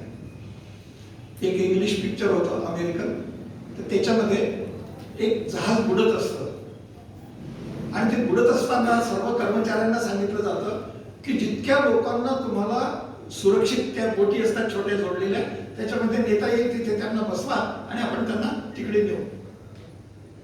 अशा वेळेला एक 7 फूट उंचीचा निग्रो कर्मचारी तिथला बोटीवरचा बिलकुल आडदाड पाहिला तो एका छोट्या मुलीला उचलतो आणि तिला सुरक्षित त्या होडीमध्ये न्यायचं असं त्याची ड्युटी असते. तिला उचलल्यानंतर तिला कळतं की आपल्याला उचलणारा हा निग्रो आहे. तिला जीवाची भीती आहे हे माहीतच नाही की जहाज बुडत आहे. तिला फक्त दिसतो आपल्या समोर हा एक काळा अभिन्न असा निग्रो माणूस आणि ती त्यावेळेला जी ऍक्शन करते ते खरं त्या डायरेक्टरचं कौशल्य आहे की यू ब्लॅक निगर असं ती त्याला संबोधते. हे सांस्कृतिक शिक्षण आलं नाही. तुम्ही कशा प्रकारची संस्कृती निर्माण करता हे कळलं त्या एका वाक्याने. मी क्युबामध्ये गेलो, एका माझ्या हॉटेलमधल्या शेजारचा माणूस त्याचं भाषण छान झालं म्हणून आम्ही हॉटेलवर परत आल्यानंतर मी त्याचं अभिनंदन केलं. तर तो म्हणाला की तुम्ही आम्ही एका समान विचाराचे आहोत म्हणून तुम्ही अभिनंदन करता. मी अमेरिकेत जातो आणि रस्त्याने फिरतो तर माझ्या मागे लोक हा ब्लॅक माणूस आहे म्हणून टिंगल करतात. तर आर्थिक विकास करूनही तुम्ही समावेशक विकास निर्माण करू शकले का? नाही. सांस्कृतिक विकास करू शकले का समावेशक? नाही. तर मग तुमच्या विकासाचा अर्थ काय? यंत्रांनी उत्पादन करणं, त्याला किमतीने गुंडण, आमचा GDP एवढा वाढला असं म्हणणं म्हणजे आर्थिक विकास आहे का? आणि म्हणून आज तुम्हाला कुठल्याही गव्हर्नमेंट रिपोर्ट मध्ये असं दिसेल, कुठल्याही योजनेमध्ये असं दिसेल की समावेशकता असावी. या दिवाळी अंकामध्ये मला बेळगावचे साम्यवादी म्हणून मासिक आहे, त्यांनी मला हा विषय दिला होता, समावेशक विकास. तर मी म्हटलं बा आपण सगळ्यांना प्रश्न विचारावा की तुमचं समावेशक म्हणजे काय संकल्पना आहे तुमची, की फक्त रिपोर्टमध्ये लिहिण्या इतकं समावेशक शब्द आहे तो. म्हणून समावेशकता म्हणजे सगळ्यांना चांगलं शिक्षण मिळणं, चांगला रोजगार मिळणं, चांगली घरं मिळणं, चांगली आरोग्य व्यवस्था मिळणं, त्यांना तो समाज आपला वाटणं, त्या समाजाच्या विकासाकरता त्यांनी प्रयास करणं, ही समावेशकता आहे. इंडियातून टेक्निकल लोक आले, त्यांनी नोकऱ्या केल्या, टेक्निकली इंडियात परत गेले, ते समावेशक झालं का तिथे? त्यामुळे ती समावेशकता जी आहे ती त्या समाजाचं एक अंगभूत वैशिष्ट्य असलं पाहिजे, ती प्रक्रिया असली पाहिजे. समावेशकता आणण्याचे ते प्रयत्न झाले पाहिजे. अमेरिकेमध्ये त्यांनी शिक्षणामध्ये असा प्रयोग केला की शाळेमधल्या मुलांना मोठ्या शहरांमध्ये बऱ्याचशा वस्त्या माहितीच नसतात, ते तेवढ्यापुरतेच असतात. रामनगर तर वर्धेचं रामनगरच, त्याच्या पलीकडे लहान मुल ते पुढे जातच नाही. तर त्याला सेवाग्राम आहे, कोलगाव आहे, आर्वी आहे, अमुक आहे, तमुक आहे, हे बोलले आहेत ते दाखवावे. म्हणून त्यांनी अशी एक योजना काढली की या मुलांना, गोऱ्या मुलांना काळ्या लोकांच्या वस्त्या सुद्धा दाखवाव्या की हे आपले नागरिक आहेत. त्यांनी तो प्रयोग सुरू केल्याबरोबर पालकांकडून फोन आले की हे उपद्व्याप तुम्हाला कोणी सांगितले, आमच्या मुलांना त्या वस्त्यांमध्ये फिरवण्याचे. हा समावेशक विचार झाला का? मी एका संस्थेचा अध्यक्ष आहे नागपूरला. आमची ती इन्स्टिट्यूट ऑफ लेबर. तर आमच्या ज्या ताई सचिव होत्या, फार वयाने मोठ्या होत्या, त्यांच्याकडे नातेवाईक महिला आल्या अमेरिकेतून आणि त्यांनी 4-5 चेक्स आणले होते की आमची ही ताई जे काम करते त्या संस्थेचं, त्या संस्थेला तुम्ही जाता आहात आमच्याकडून हे मदत द्या.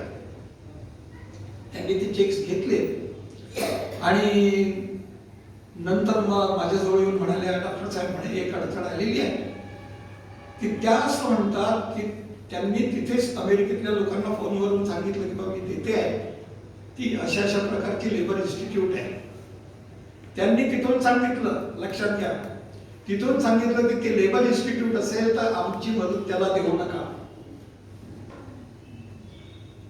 तर म्हणे भाऊ ते असं म्हणाले, ताई आपण काय त्यांच्या मदतीवर अवलंबून आहोत का? आपली संस्था चालवण्यासाठी आपण त्यांच्या मदतीवर अवलंबून आहोत का? मदत केली तर फारच चांगलं आहे. पण जे लोक श्रमिकांच्या संस्थेला पैसा मिळू देऊ नये या मताचे आहे, त्यांचा पैसा आम्हाला नको आहे, त्यांची चेक देऊन टाका तुम्हाला.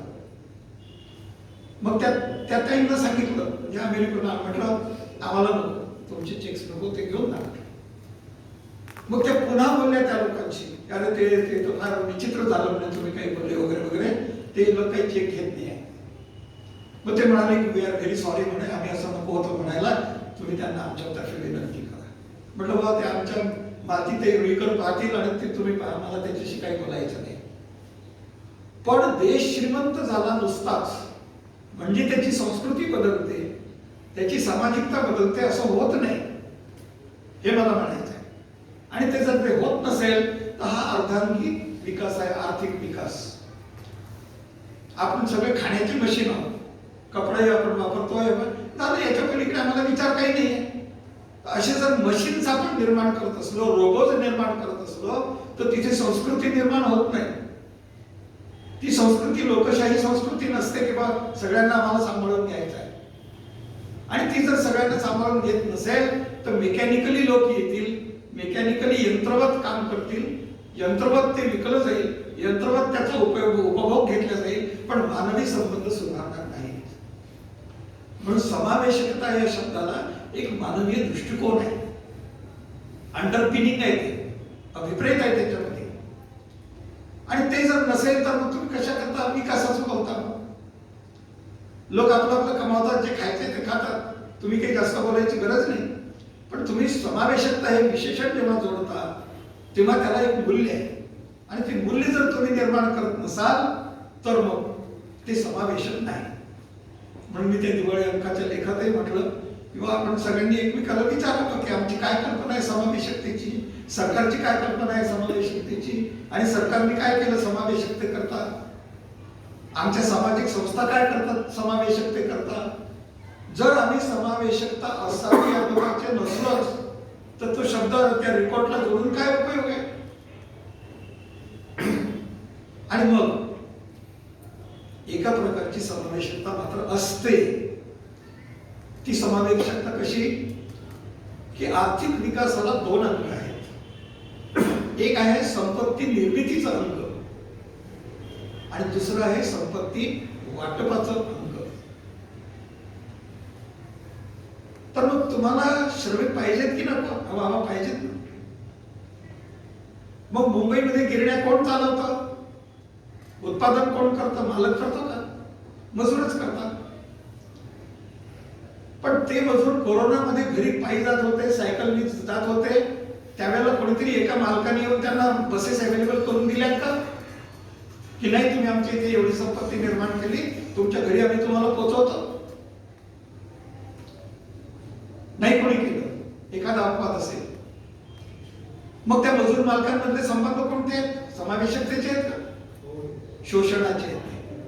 की तुम्ही काम करा, तुम्हाला मजुरी दिली, या दिवशी कारखाना बंद झाला कोरोनामुळे, आता तुमचा आमचा संबंध काही नाही.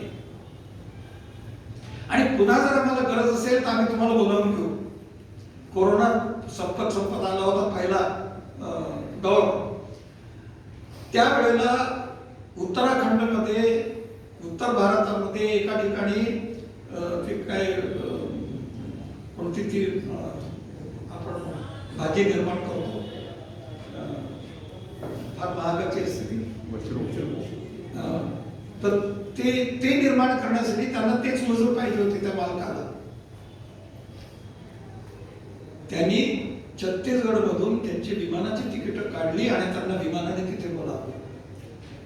म्हणजे संपत्ती निर्मित करता तुम्ही विमानाने बोलावता आणि कारखाना बंद झाल्यानंतर तो पायी जातोय की रिक्षाने जातोय याची फिकीर करायला तुम्ही तयार नाही. ही समावेशकता आहे का?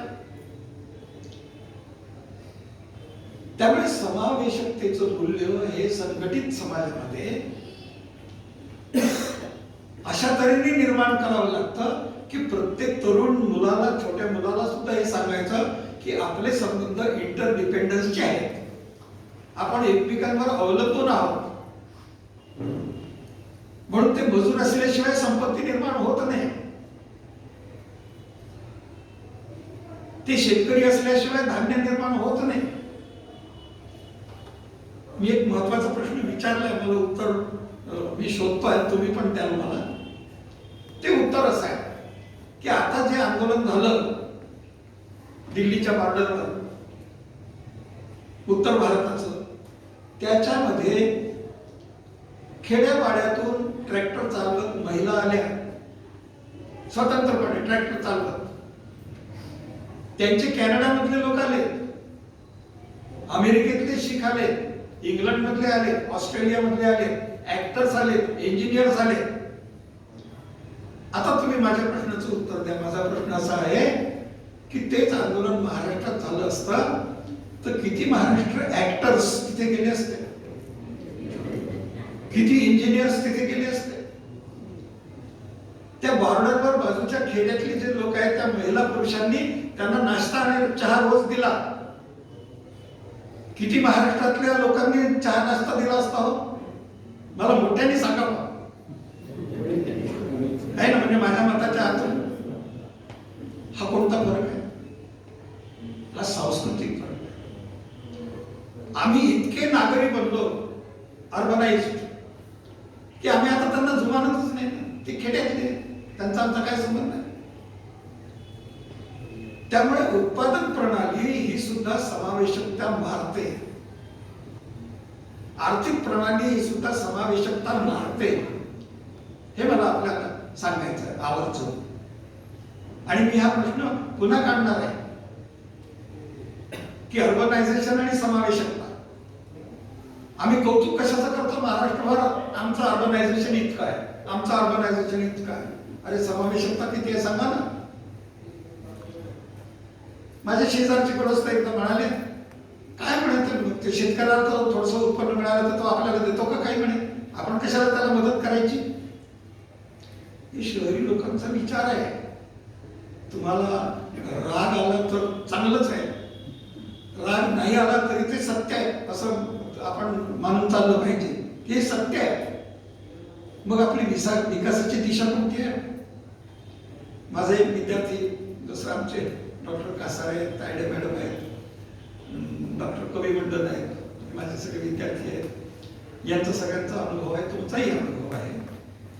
तसाच माझा तो विद्यार्थी, तो खेड्यातून आलेला, ऍग्रिकल्चर ऑफिसर झालेला, तो म्हणे सर, खेड्यातून आलेला माणूस शहरात ऑफिसर झाला तर त्या परिवाराचा बोजबारा होणार असं समजा. म्हटलं का काय?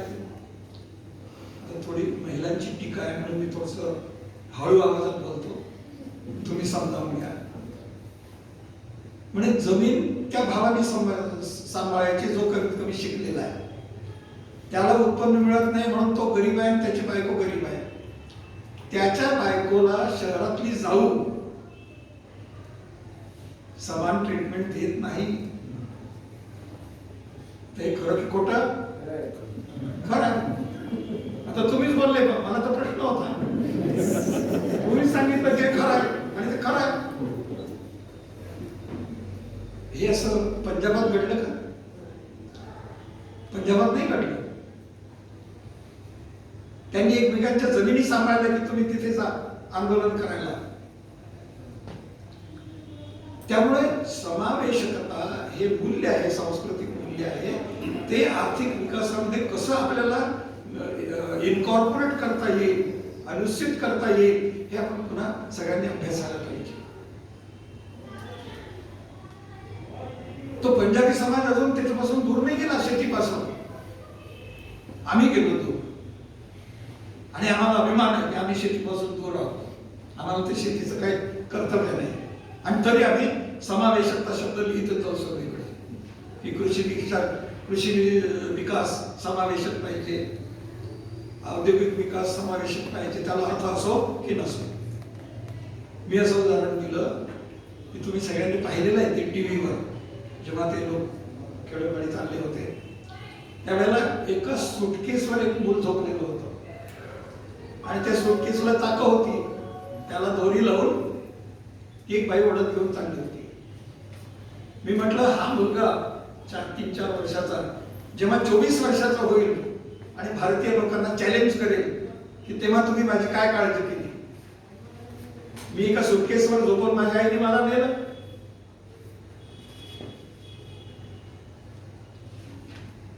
या कोरोनाच्या काळामध्ये जेव्हा कारखाने बंद पडले, लोकांना घरोघर जायचं होत नव्हतं, तिथे सुप्रीम कोर्टामध्ये काही याचिका आल्या किंवा त्यांना रेल्वे उपलब्ध करून द्यावी वगैरे वगैरे. मी त्याच्यामध्ये इंटरव्हेन्शन केलं. मी माझे अर्ज तिथे पाठवला की हे बरोबर आहे, तुम्ही त्यांना तिथपर्यंत पोहोचाल. त्यांना खेड्यामध्ये काय व्यवस्था आहे? काही रेड कार्पेट आहे का की ही तुमच्या राहण्याची व्यवस्था, हा तुमचा रोजगार, ही आरोग्य व्यवस्था, हे तुमच्या मुलांचं शिक्षण? काहीच नाही.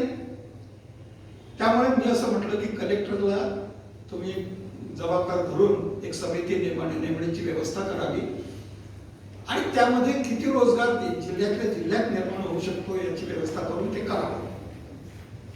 तर सुप्रीम कोर्टाने त्याचं एक वाक्य टाकलं माझ्या त्या याचिकेमधलं. परिस्थिती काय आहे? आम्ही महाशक्ती होऊ इच्छितो. काल माननीय प्रधानमंत्री म्हणाले सीईओजना बोलावून यात आपल्याला महाशक्ती झालं पाहिजे. मोठ्या 5 देशांमध्ये आपला नंबर लागला पाहिजे किंवा पहिलाच लागला पाहिजे. तर काही उद्दिष्ट म्हणून काही खोटं नाही आहे, काही वाईट नाही आहे.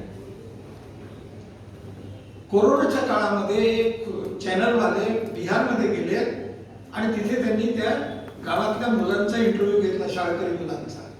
शाळा बंद पडल्या होत्या. तर त्यांनी त्यांना असं विचारलं की बच्चे हो, आप तो स्कूल में नहीं गए? तो नहीं बोले, हमारे स्कूल बंद है. फिर तो आप बड़े खुश होंगे? नाही बोले, हम खुश नहीं है. त्याला वाटलं की खरंच इतके शाळेमध्ये जाण्याची एवढी तहान लागली का त्यांना. क्यों बोले, आप खुश क्यों नहीं है? क्यों जाना चाहते हो स्कूल में? नहीं बोले, हमको दोपहर का खाना वहां मिलता है. अच्छा, बोले कितने दिन जाओगे और कितने दिन नहीं जाओगे? तो बोले हम बाकी दिन नहीं भी गए तो हम शुक्रवार को जाना चाहते हैं. क्या खासियत है? बोले शुक्रवार को. नहीं बोले, उस दिन हमको अंडा मिलता है. ज्या देशामध्ये महिला आणि बाल कल्याणाचा स्तर हा बांगलादेशपेक्षा खाली गेलेला आहे, तरी आम्ही म्हणू की आम्ही विश्वगुरूच आहोत, आम्ही पहिला नंबरच आहोत. पहिला नंबर व्हाच तुम्ही, आम्ही तुमच्या बरोबर आहोत. पण समावेशकतेचं तुमचं धोरण काय, ती तुम्ही कशी आणणार हे आम्हाला सांगा. म्हणून समावेशकता असणं हे आवश्यक आहे समाजाकरता आणि ती समावेशकता आणण्याचा सदैव प्रयत्न असला पाहिजे प्रत्येक सरकारचा. ते एक सांस्कृतिक उच्चतर मूल्य आहे असं आपण मानलं पाहिजे की आम्ही सगळ्या लोकांना समान मानतो आणि ती आमच्या विकासाची दिशा असायला पाहिजे. आणि मग जो आर्थिक विकास घडतो, ज्याच्यातून वस्तू सेवा निर्माण होतात, त्या लोकांना उपलब्ध होतात आणि मग त्या समावेशक समाजाच्या निर्मिती करता आर्थिक विकास एक साधन आहे. समावेशकतेला आपण साध्य म्हटलं पाहिजे. मग या आर्थिक विकासामधून मी जी मग 2 अंग म्हटलीत की एक उत्पादन संपत्तीचं आणि दुसरं वाटप. आता उत्पादन तर कारखानदार करूनच घेतात, सरकार करूनच घेते, त्याच्याविषयी आपल्याला काही बोलायचं नाही. आपण वाटपाकडे येतो की तुम्ही सरकारी धोरणामधून त्या संपत्तीचं वाटप न्याय्य पद्धतीने होईल. आपण स्केलवरची सरळ रेघ नाही म्हणत, 5.2 असं खालीवर करत, पण न्याय्यतेने होईल असं तुमचं धोरण आहे का? तुमच्या धोरणाचे ते परिणाम आहेत का? ह्याचा विचार जर केला तर मग आपल्याला समावेशकतेचा अर्थ कळायला लागतो. आता इथे आकडे लिहिलेले आहेत की नोंदणीकृत रोजगार किती निर्माण झाला, तर तो 81-82 पासून 2018-19 पर्यंत आहे. तर तो किती लाख रोजगार निर्माण झाला शेवटी जो आहे तो आकडा 1,78,040 वगैरे, मग 4,60,000, 4,60,000, 4,00,000, 3,81,000 वगैरे वगैरे. हे सगळे लाखात आकडे आहेत. हे सगळे लाखात आकडे आहेत. 2014च्या वेळेला आज माननीय प्रधानमंत्री असलेल्यांनी कितीचं आश्वासन दिलं होतं? दरवर्षी किती रोजगार निर्माण करणे? 2 कोटी निर्माण. अर्थव्यवस्था किती करते आहे तेव्हापासून आतापर्यंत? 4 लाख, 5 लाख, 4 लाख, 5 लाख. आणि 2 कोटी कुठे? आता तुम्ही जर सगळ्या लोकांना 2 कोटी सांगाल तर लोक खुश होऊन घरी चालले जातील. रियालिटी काय आहे? रियालिटी अशी आहे की आपण तेव्हापासून 81-82 पासून 18-19 पर्यंत सुद्धा, म्हणजे ती 20 वर्ष आणि ही 20 वर्ष, 40 वर्ष कधीही 2 कोटीचा रोजगार निर्माण केला नाही. मग त्याचं प्लॅनिंग तरी करा. ते प्लॅनिंग नाही. असलेलं प्लॅनिंग कमिशनही गुंडाळून टाकलं. मग कसं? तर जेवढा खासगी सेक्टर रोजगार निर्माण करेल तेवढाच. मग त्यांच्या वतीने तुम्ही कसं आश्वासन देता? त्यांच्या वतीने तुम्ही आश्वासन कसं देता? पण दिलं, लोकांनी निवडून दिलं. पण रियालिटी ही आहे की तेवढा रोजगार कधीही निर्माण झाला नाही. मग आर्थिक विश्लेषणामध्ये आपण असं म्हणतो की बा कोणत्या पक्षाचं राज्य आहे, कोण प्रधानमंत्री आहे, हे आम्हाला महत्वाचं नाही. आम्हाला लोकजीवन महत्वाचं आहे. आणि लोकजीवनामध्ये जर तेवढा रोजगार कधी निर्माण झाला नाही तर आम्ही म्हटलं कसं? म्हणणाऱ्याच्या जोडीला बाकीचे लोक होते की नाही सल्लागार? तपासून पाहिलं का प्लॅनिंग कमिशनच्या रिपोर्ट मध्ये की आपण रोजगार निर्माण किती करतो?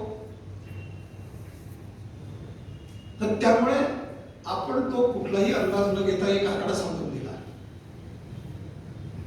आता आज जर तुम्ही टेलिव्हिजन पाहत असाल, निश्चितच छोट्या चॅनल्स, खेड्यापाड्यातली मुलं म्हणायला लागली की इतना तो रोजगार कभी हुआ ही नहीं, हमको तो मिला ही नहीं. त्यामुळे समावेशकता ही आपोआप निर्माण होत नाही.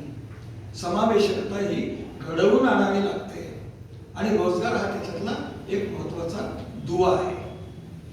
आता मी दुसऱ्या 2 आकड्यांकडे तुमचं लक्ष वेधतो. तुम्हाला कागद दिलाय का माहिती नाही. हा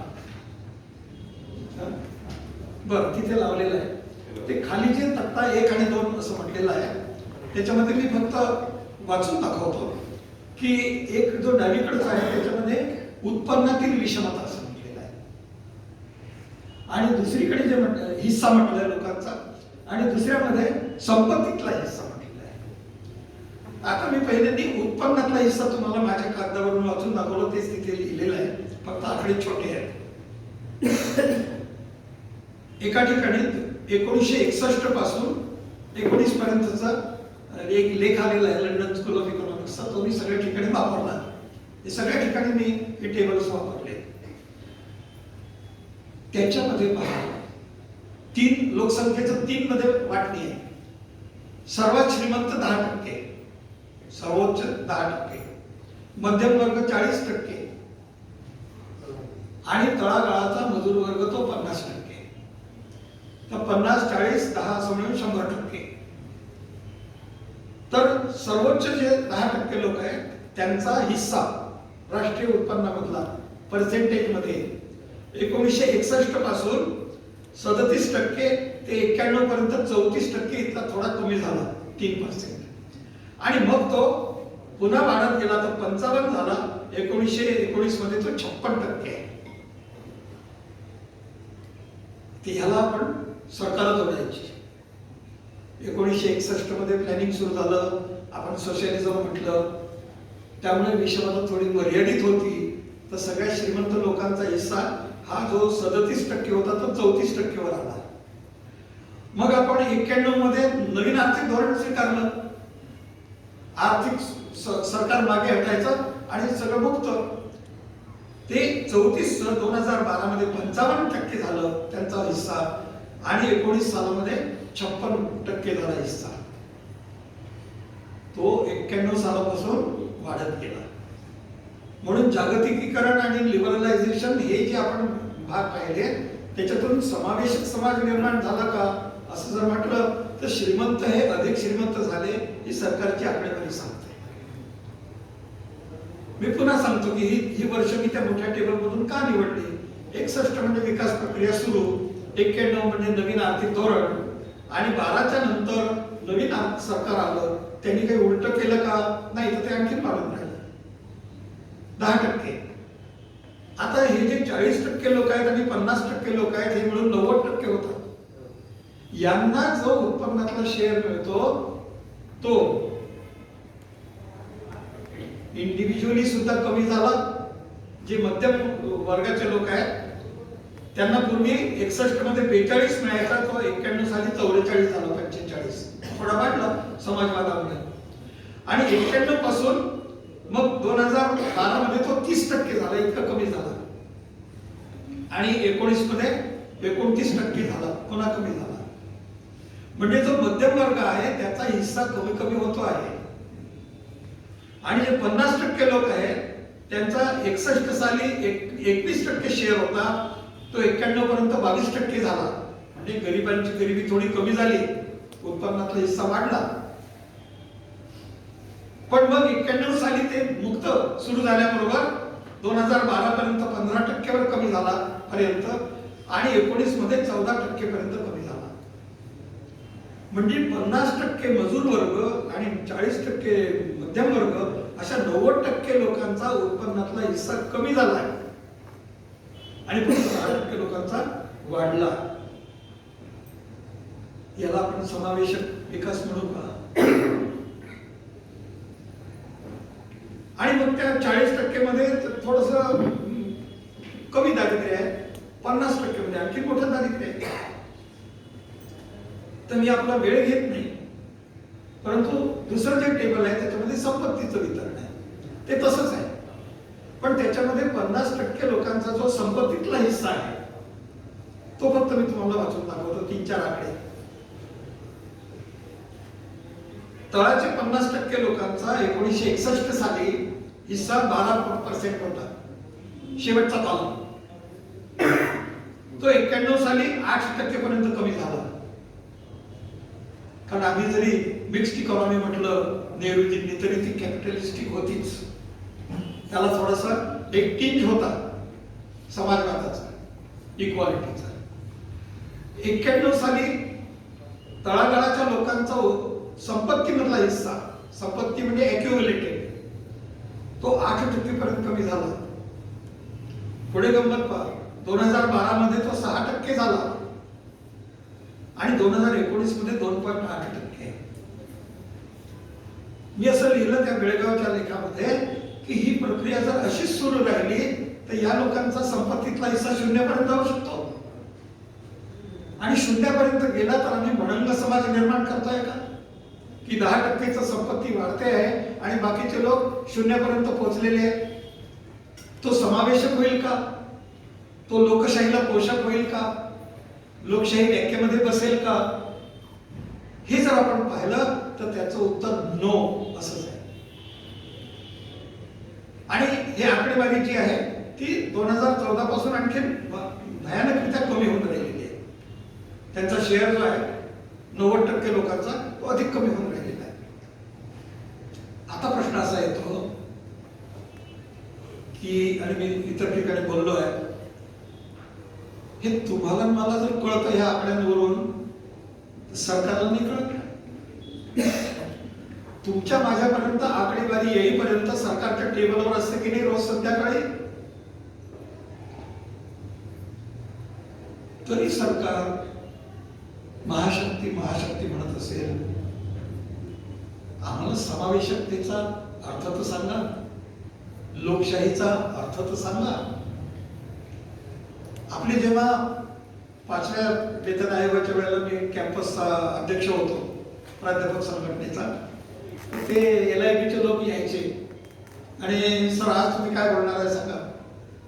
म्हणजे आम्हाला ड्युटी आहे पण आम्हाला आणखी एका ठिकाणी जायचं आहे, तर तुम्ही आता सांगून द्या, मी घेऊन येतो. म्हणजे याचं काय करणार तुम्ही? नाही सर, ताबडतोब शिक्षण मंत्र्यांच्या टेबलवर जातो. म्हटलं तुम्ही रोज पाठवता?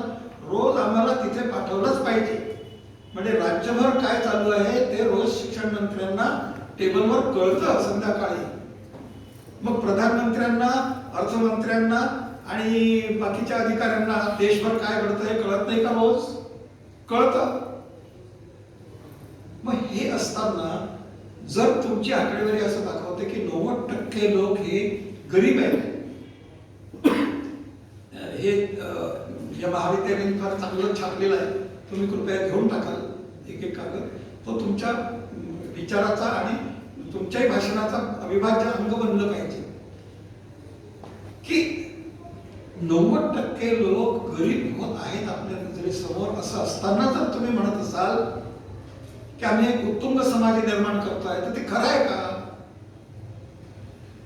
आणि मग आपला शेवटचा प्रश्न येतो की त्यांनी खरं आहे म्हटलं तरी आपण हो म्हणायचं का? तुम्ही काय म्हणाल? आम्ही होच म्हणायचं का? तर जे आपण शिकलेले लोक आहोत, आपली दुप्पट जबाबदारी आहे की आपण आणि आपला परिवार, मुलं बाळ आपली, यांचं भविष्य, आणि जे लोक लिहू वाचू शकत नाहीत खेड्यापाड्यांमध्ये, ज्यांना हे काहीच कळत नाही, त्यांचंही भवितव्य कसं असावं याचा बोलण्याचा अधिकार आपल्याला आहे की नाही?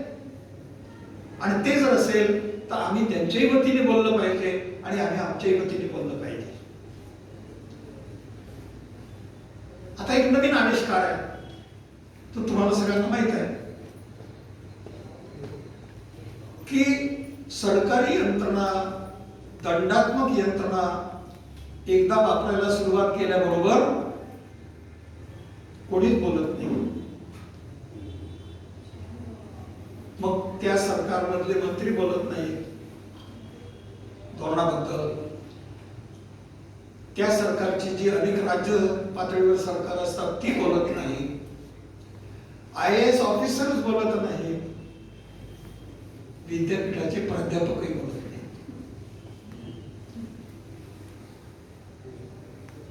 काही रीला री ओढतात तर काही गुपचूप असतात. म्हणून काही गुपचूप असणाऱ्यांचं पातक कमी झालं का? गुपचूप असले म्हणून? नाही बा, आम्ही तर काही बोललो नाही. आणि हिटलरच्या काळातलं उदाहरण आहे, ते फार प्रसिद्ध आहे, तुम्ही वाचलं असेल की हिटलर काय करायचं की अशा विरोधी लोकांना पकडून घेऊन जायचा.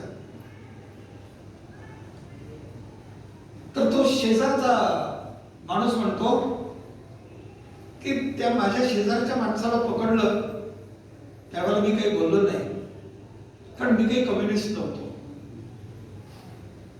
मग त्या पलीकडच्या माणसाला पकडलं तेव्हाही मी काही बोललो नाही, कारण तो साहित्यिक होता, क्रिटिक होता सरकारचा. मी काही साहित्यिक नाही, क्रिटिक नाही, मी काही बोललो नाही. आणखी त्या तिसऱ्या माणसाला पकडलं तर त्याही वेळेला मी बोललो नाही. आणि त्यामुळे आज मला जेव्हा पकडत आहेत तेव्हा माझ्यासाठी बोलणार कोणी बोललंच नाही. ही सामाजिक प्रक्रिया आहे, ही राजकीय प्रक्रिया आहे, ही आर्थिक प्रक्रिया आहे. ही कल्पना नाही आहे, हे घडलेलं आहे. आणि म्हणून मग असं आहे की समाजामध्ये आजूबाजूला जे घडतं त्यावर आपण भाष्य केलं नाही तर आपण त्याचे जबाबदार आहोत, आपण त्या कटामध्ये सामील आहोत, आपण त्याचे समर्थक आहोत असं कोणी म्हटलं तर आपल्याला वाईट वाटू नये, कारण आपण बोललोच नाही. चुकतं आहे हे आपण सांगितलंच नाही कधी.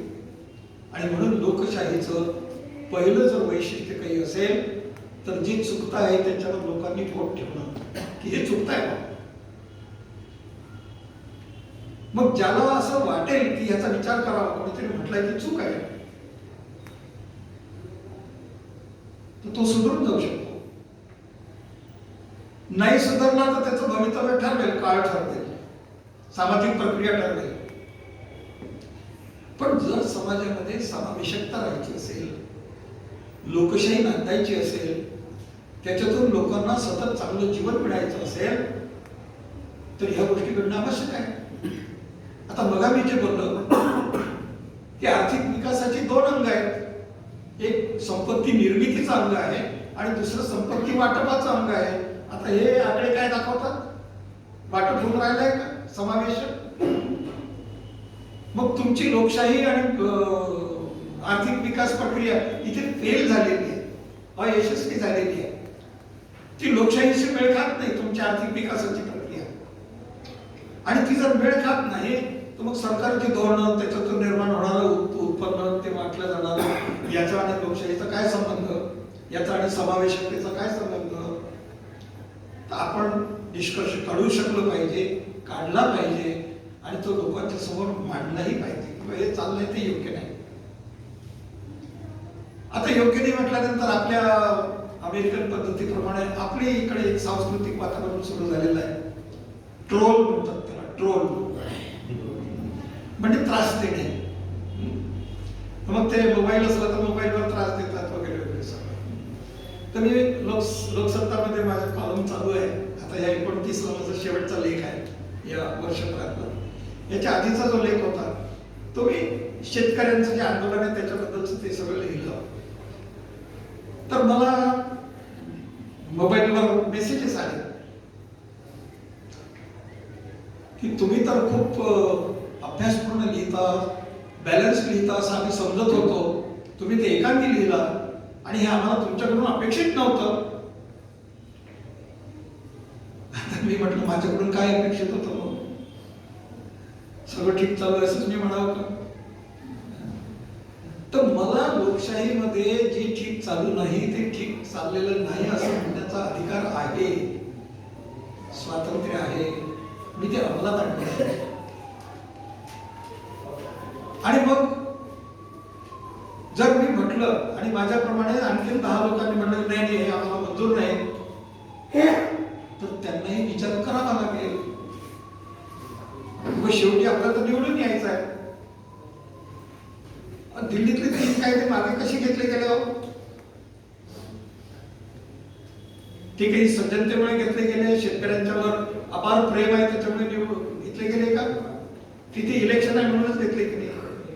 नाहीतर 13 महिनेपर्यंत जे कायद्याला कोणी हात लागत नव्हतं ते मागे घेतले गेले. जर तिथे इलेक्शन नसतं तर मला खात्री आहे की 2024 पर्यंत त्याच्यावर काहीच चालत नसतं.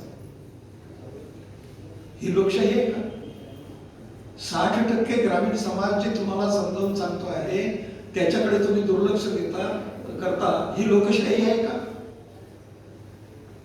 आणि त्यांना पुरेसं मिळत नाही. त्यांना म्हणजे पंजाबी किंवा युपीचा कास्तकार नाही ते कायदे सगळ्या देशाला लागू आहे. शेतकऱ्याला पुरेसं मिळत नाही म्हणून त्याला आत्महत्या करावी लागते. ते शेतीवाले सगळे गरीब आहेत. हे काही लोकांनी तुम्हाला सांगण्याची गरज नाही. तुमचे सगळे तज्ञ आहेत, तुमच्याजवळ रिपोर्ट्स आहेत, तुम्ही 20-20 वर्ष मंत्रिपद घेतलेली आहेत, सगळं माहित आहे. हे असताना जर तुम्ही त्या प्रश्नाकडे दुर्लक्ष करत असाल तर तुम्ही लोकशाहीमध्ये आहात का? तुम्ही समावेशकवाले आहात का? त्यामुळे ह्या ज्या संज्ञा, ही शब्द प्रणाली ही जी आज वापरली जाते आहे त्याचा आपण फार चांगल्या गांभीर्याने विचार केला पाहिजे. आणि खूप मोठं अर्थशास्त्र काही समजण्याची गरज नाही आहे. मी तर असं म्हणायला लागलो की विदर्भाच्यासाठी मी जेव्हा काम करायला लागलो, खेड्यापाड्यात जायला लागलो, तर लोक आमचे काही लोक म्हणाले कसं वाटतं म्हणे आता? म्हटलं आता तर चांगलं वाटतं. म्हणजे काय कारण? म्हटलं मी 35 वर्ष लोकांनी जे लिहिलं तेच वाचून शिकवत होतो. आता मी लोकांचं जीवन पाहून शिकवतो. माझ्यात किती इम्प्रुव्हमेंट झाली की मला लोकजीवन कळायला लागलं.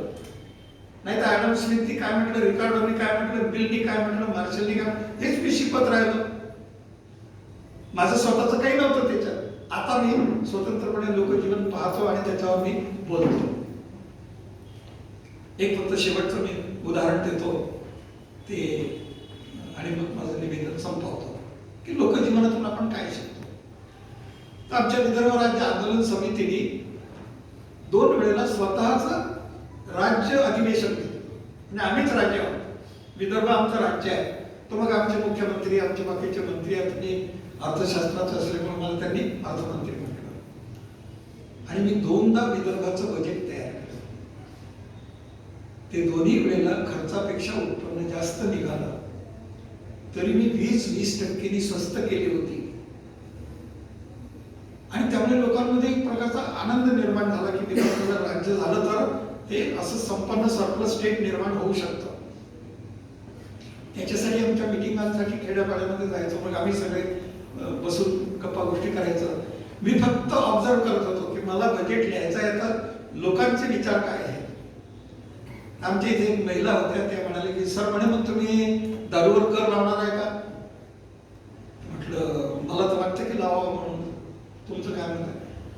तर त्या हलवा समाजातल्या होत्या. नाही सर म्हणजे लावू नका तुम्ही. म्हटलं का?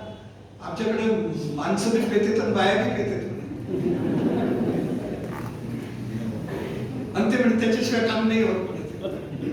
आता हे माझ्यासाठी नॉलेज आहे ना, मी समाज समजावून घेतो आहे.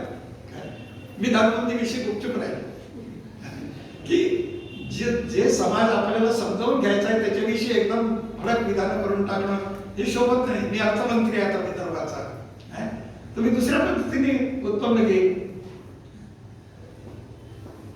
आता एक वाद चालू आहे महाराष्ट्रामध्ये. गृहमंत्री आले केंद्रीय, त्यांनी सांगितले की महाराष्ट्र सरकारने दारू स्वस्त केली.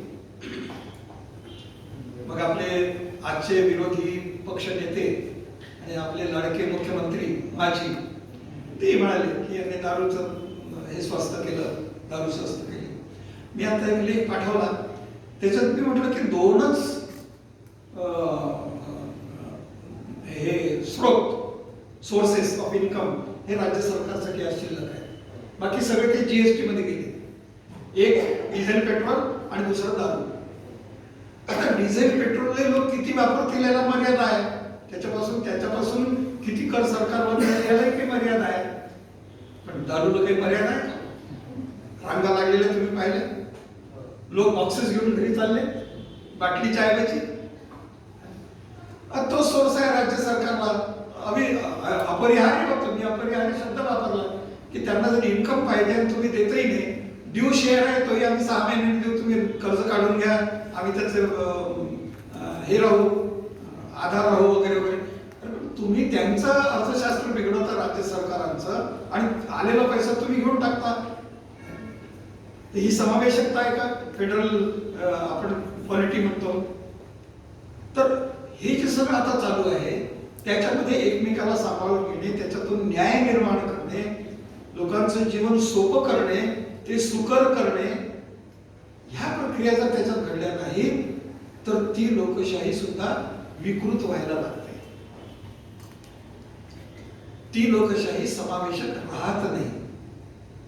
आणि जितका वेळ ही परिस्थिती राहील तितका वेळ सामाजिक जीवन हे जवळपास अस्थिर झाल्यासारखं असतं. आणि म्हणून आपल्याला जर शांत, स्थिर, प्रगतीवादी अशी लोकशाही पाहिजे असेल की ज्याच्यामध्ये 100% लोकांना न्याय मिळतो, तर ती समावेशक असली पाहिजे खऱ्या अर्थाने.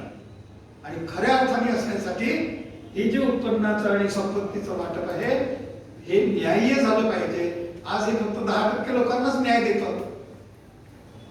आणि मग जेव्हा आम्ही धर्मजातीचा विचार करतो तर पेशव्यांनी जेव्हा पुणे बसवलं त्यावेळेला त्यांनी विविध प्रकारचे कारागीर आणले दुसरीकडून की तुम्ही भांडी चांगली करता मग तुम्ही ते करा, तुम्ही वस्त्र चांगली विणता तुम्ही ते करा.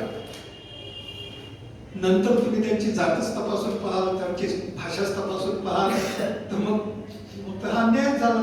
तुमचं काम असताना आणलं आणि मग तुम्ही त्यांची जात भाषा तपासायला सुरुवात केली. नागपूरला भोसलेंनी काची समाज आणला, म्हणजे भाज्या पिकवणारा.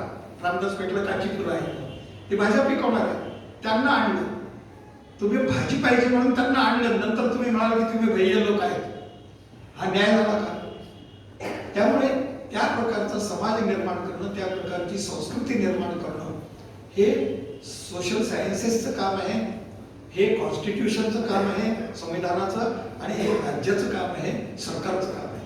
आणि म्हणून आंबेडकर जेव्हा म्हणाले की मला स्टेट सोशलिझम पाहिजे, त्यावेळेला राज्य ही संस्था त्या पद्धतीने विचार करील असं त्यांना अभिप्रेत होतं. आणि म्हणून मला म्हणायचं आहे की भालू भोळेंचा जो लोकशाही समाजवादाचा विचार होता, त्याचे ते पाईक होते, ते प्रत्येक वेळेला त्या पद्धतीने लिहायचे, तर तो विचार आपल्याला समाजामध्ये पुढे नेण्याकरता ही सगळी जी मूल्य आहेत, ही सगळी मूल्य आणि आर्थिक विकासामध्ये काय घडतं ते आपण समाजापुढे चांगल्या पद्धतीने मांडावं आणि खरंच खऱ्या अर्थाने लोकशाही निर्माण होईल, खऱ्या अर्थाने समावेशक समाज निर्माण होईल असा आपण सगळ्यांनी प्रयत्न करावा असं मला वाटतं. आपण सगळ्यांनी खूप शांतपणे ऐकून घेतलं आणि या दोन्ही संस्थांनी मला इथे येण्याची संधी दिली, त्याबद्दल मी आपल्या सगळ्यांचा आभारी आहे.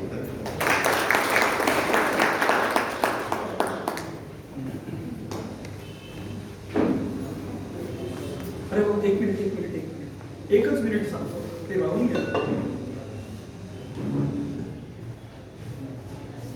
नागर समाज आणि ग्रामीण समाज आणि राज्यशास्त्र आणि समाजाचं तत्वज्ञान याचं एक कोटेशन आहे त्याचं. ते अमेरिकेतल्या पुस्तकाचं आहे, पण ते आपण समजावून घेण्यासारखं आहे. सभ्यता म्हणजे सिव्हिलायझेशन, सभ्यता म्हणजे जे नगरात घडते ती सभ्यता, सिव्हिलायझेशन असा एक तिथला विचारवर्थ होतो. आणि नगरे, ऐकून घ्या, नगरे अन्नोत्पादकाकडे गरजेपेक्षा जास्त अन्न असण्यावर अवलंबून असतात. म्हणजे त्यांनी सरप्लस निर्माण करावं आणि नगरांना उपलब्ध करून द्यावं.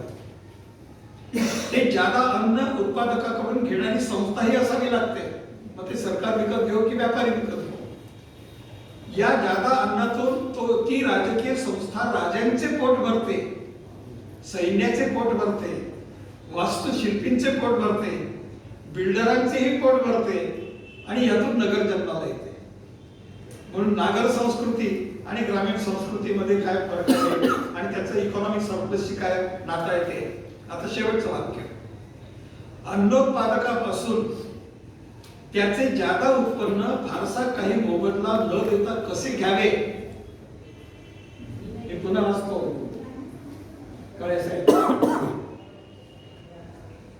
अन्नोत्पादकापासून त्याचे ज्यादा उत्पन्न फारसा काही मोबदला न देता कसे घ्यावे हे राज्यशास्त्राचे सर्वात प्राचीन रूपातले ज्ञान आहे.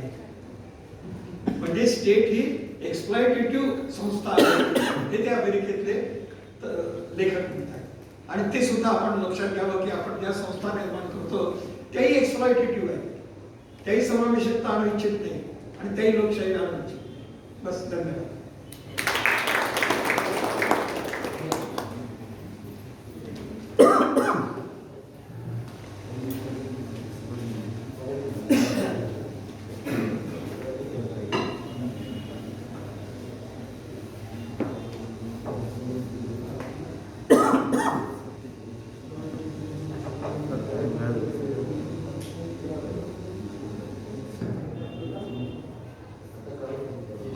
लोकशाही आणि सर्वसमावेशक आर्थिक विकास या विषयाचे अत्यंत विस्तृत, मौलिक आणि महत्त्वपूर्ण विवेचन आजचे प्रमुख वक्ते सन्माननीय डॉक्टर श्रीनिवास खांदेवाले सरांनी केलेले आहे. यानंतर या कार्यक्रमाचे अध्यक्षीय मनोगत व्यक्त करण्यासाठी मी या ठिकाणी आमंत्रित करतो माजी आमदार आणि यशवंत ग्रामीण शिक्षण संस्थेचे माजी अध्यक्ष सन्माननीय सुरेश भाऊ देशमुख यांना. सन्माननीय सुरेश भाऊ.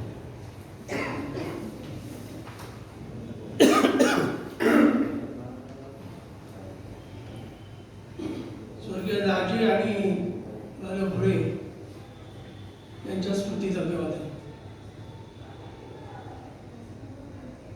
डॉक्टर भालू भोळे विशाल मंच आणि यशवंत महाविद्यालय वर्धा यांनी आयोजित केलेल्या या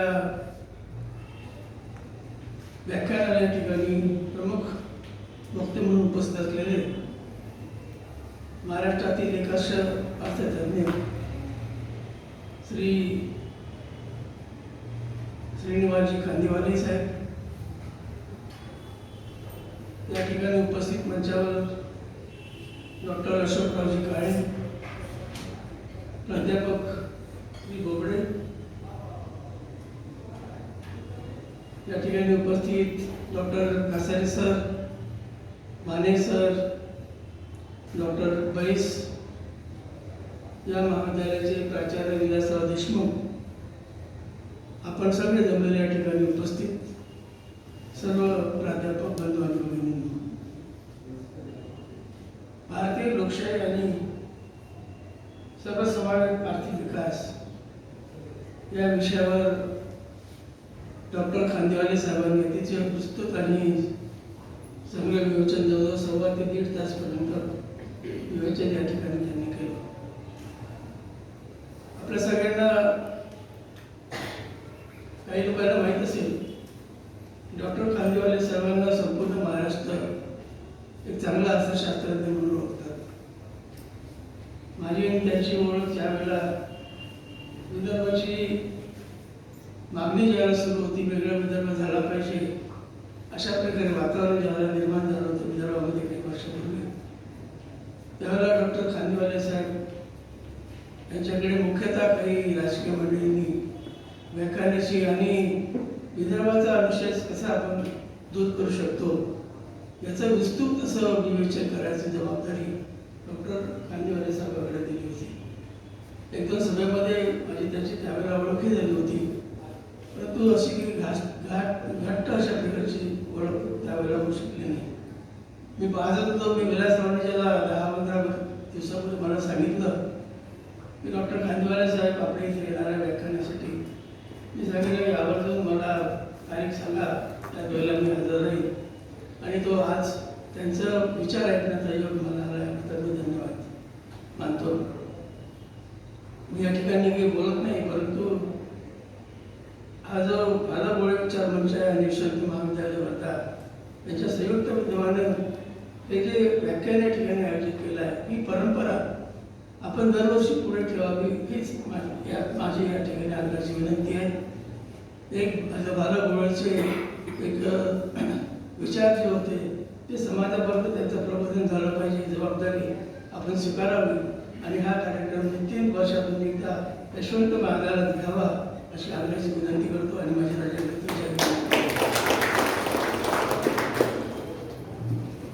धन्यवाद भाऊ. यानंतर या व्याख्यानाचा शेवटचा टप्पा पूर्ण करण्यासाठी मी आमंत्रित करतो डॉक्टर भालाभोळे विचार मंचचे कार्यकारिणी सदस्य डॉक्टर संदीप काळे यांना. त्यांनी या कार्यक्रमाचे आभार प्रदर्शन करावे अशी मी त्यांना विनंती करतो.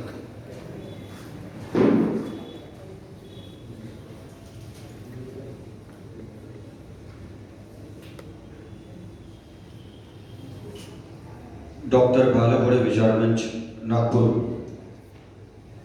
आणि यशवंत महाविद्यालय वर्धा यांच्या संयुक्त विद्यमाने भारतीय लोकशाही आणि सर्वसमावेशक आर्थिक विकास या विषयावरील व्याख्यान समारंभ या ठिकाणी संपन्न होत आहे.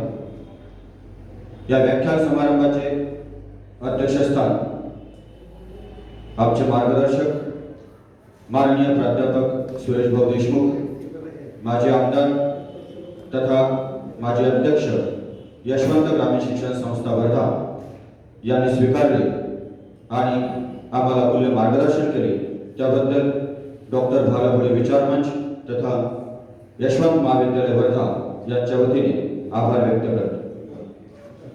भारतीय लोकशाही आणि सर्वसमावेशक आर्थिक विकास या विषयावरील व्याख्यान सादर करणारे प्रमुख वक्ते डॉक्टर श्रीनिवास खांदेवाले सर, ख्यातनाम अर्थतज्ञ तथा विचारवंत यांनी आपले व्याख्यान सादर करताना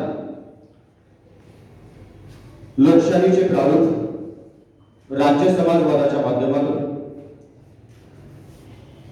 लोकशाही संस्कृती आणि न्यायिक धोरणाच्या अस्तित्वाशिवाय सर्वसमावेशक आर्थिक विकास घडून येऊ शकत नाही अशा प्रकारचं विवेचन आणि विश्लेषण डॉक्टर भालाभोळे यांच्या विचारांचे संदर्भ आणि समकालीन परिप्रेक्ष्यातून विशद केले, त्याबद्दल डॉक्टर भालाभोळे विचार मंच तथा यशवंत महाविद्यालय वर्धा यांच्या वतीने मनपूर्वक आभार व्यक्त करतो. डॉक्टर भालाभोळे विचार मंचचे सचिव डॉक्टर अशोक काळे सर यांच्या नेतृत्वातून अत्यंत सुनियोजितपणे हा व्याख्यान समारंभ या ठिकाणी साकारला आहे त्याबद्दल त्यांचेही आभार व्यक्त करतो.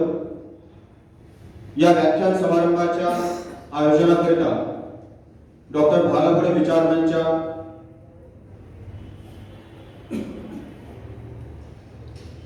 हाकेला अत्यंत उत्स्फूर्तपणे साथ देऊन आज ही संकल्पना या कार्यक्रमाच्या माध्यमातून साकार करणारे यशवंत महाविद्यालयाचे सन्माननीय प्राचार्य डॉक्टर विलासराव देशमुख सर यांचे सुद्धा या ठिकाणी मनपूर्वक आभार व्यक्त करतो. डॉक्टर भालपुरे विचार मंचचे कार्यकारिणी सदस्य म्हणून यशवंत महाविद्यालयाच्या प्राचार्यांसोबत अत्यंत समन्वयात्मक भूमिका साधणारे आणि डॉक्टर अशोक काळे सरांसोबत सतत समन्वय साधून हा कार्यक्रम या ठिकाणी घडवून आणणारे आमच्या यशवंत महाविद्यालय सेवेतील माजी प्राचार्य डॉक्टर विजय बोबडे सर यांचे सुद्धा या ठिकाणी मनपूर्वक आभार व्यक्त करतो. या व्याख्यान समारंभाकरिता आवर्जून उपस्थित असणारे डॉक्टर मधुकर कासारे सर, प्राचार्य डॉक्टर बैस सर, प्राध्यापक माने सर, प्राचार्य डॉक्टर पुष्पा तायडे मॅडम, प्राचार्य डॉक्टर मालुरे सर यांचे सुद्धा या ठिकाणी मनपूर्वक आभार व्यक्त करतो. डॉक्टर भालपुरे विचार मंचचे सहसचिव डॉक्टर ज्ञानेश्वर शंभरकर सर, दुसरे सहसचिव डॉक्टर दिनकर चौधरी सर, उपाध्यक्ष डॉक्टर भरत राठोड सर, कार्यकारिणी सदस्य doctor Sushant Chimankar sir, doctor विनोद मुळे सर यांचेही या ठिकाणी मनपूर्वक आभार व्यक्त करतो. वर्धा शहरातील अत्यंत प्रतिष्ठित मान्यवर या ठिकाणी उपस्थित राहिले त्यांचेही आभार व्यक्त करतो. विविध महाविद्यालयातून आलेले प्राध्यापक, यशवंत महाविद्यालय वर्धा या ठिकाणी व्याख्यान समारंभाचं आयोजन करणारी या महाविद्यालयातील सर्व प्राध्यापक मंडळी, शिक्षकेतर कर्मचारी यांचेही या ठिकाणी मनपूर्वक आभार व्यक्त करतो. विशेषतः या व्याख्यान समारंभाचं अतिशय सूत्रबद्ध असं संचालन करणारे आमचे मित्र प्राध्यापक प्रमोद नारायणी सर यांचेही आभार व्यक्त करतो. आणि विशेषतः डॉक्टर भालपुरे विचार मंच यांच्या अत्यंत अभिनव उपक्रमास आपण सर्वांनी दिलेली साथ याकरिता डॉक्टर भालपुरे विचार मंच आणि यशवंत महाविद्यालय वर्धा यांच्याकडून पुनश्च आपल्या सर्वांचे आभार व्यक्त करतो. प्रत्यक्ष सहकार्य लाभलेल्या सर्वांचे आभार व्यक्त करून डॉक्टर भालपुरे विचार मंचचे सभासद व्हायचे असेल त्यांनी कृपया माझ्यासोबत संपर्क करावा असे आवाहन करतो. धन्यवाद. जय हिंद, जय भारत. सर्वांसाठी बाहेर चहाची व्यवस्था केलेली आहे. आपण सर्वांनी चहा घ्यावा. त्याचबरोबर बाहेरून आलेले जे निमंत्रित आहेत त्यांनी कृपया नोंदणी करावी. नोंदणी कक्षामध्ये त्यांना प्रमाणपत्र सुद्धा देण्यात येणार आहे या निमित्ताने, आणि म्हणून नोंदणी करावी अशी मी सर्वांना विनंती करतो. धन्यवाद. कार्यक्रम या ठिकाणी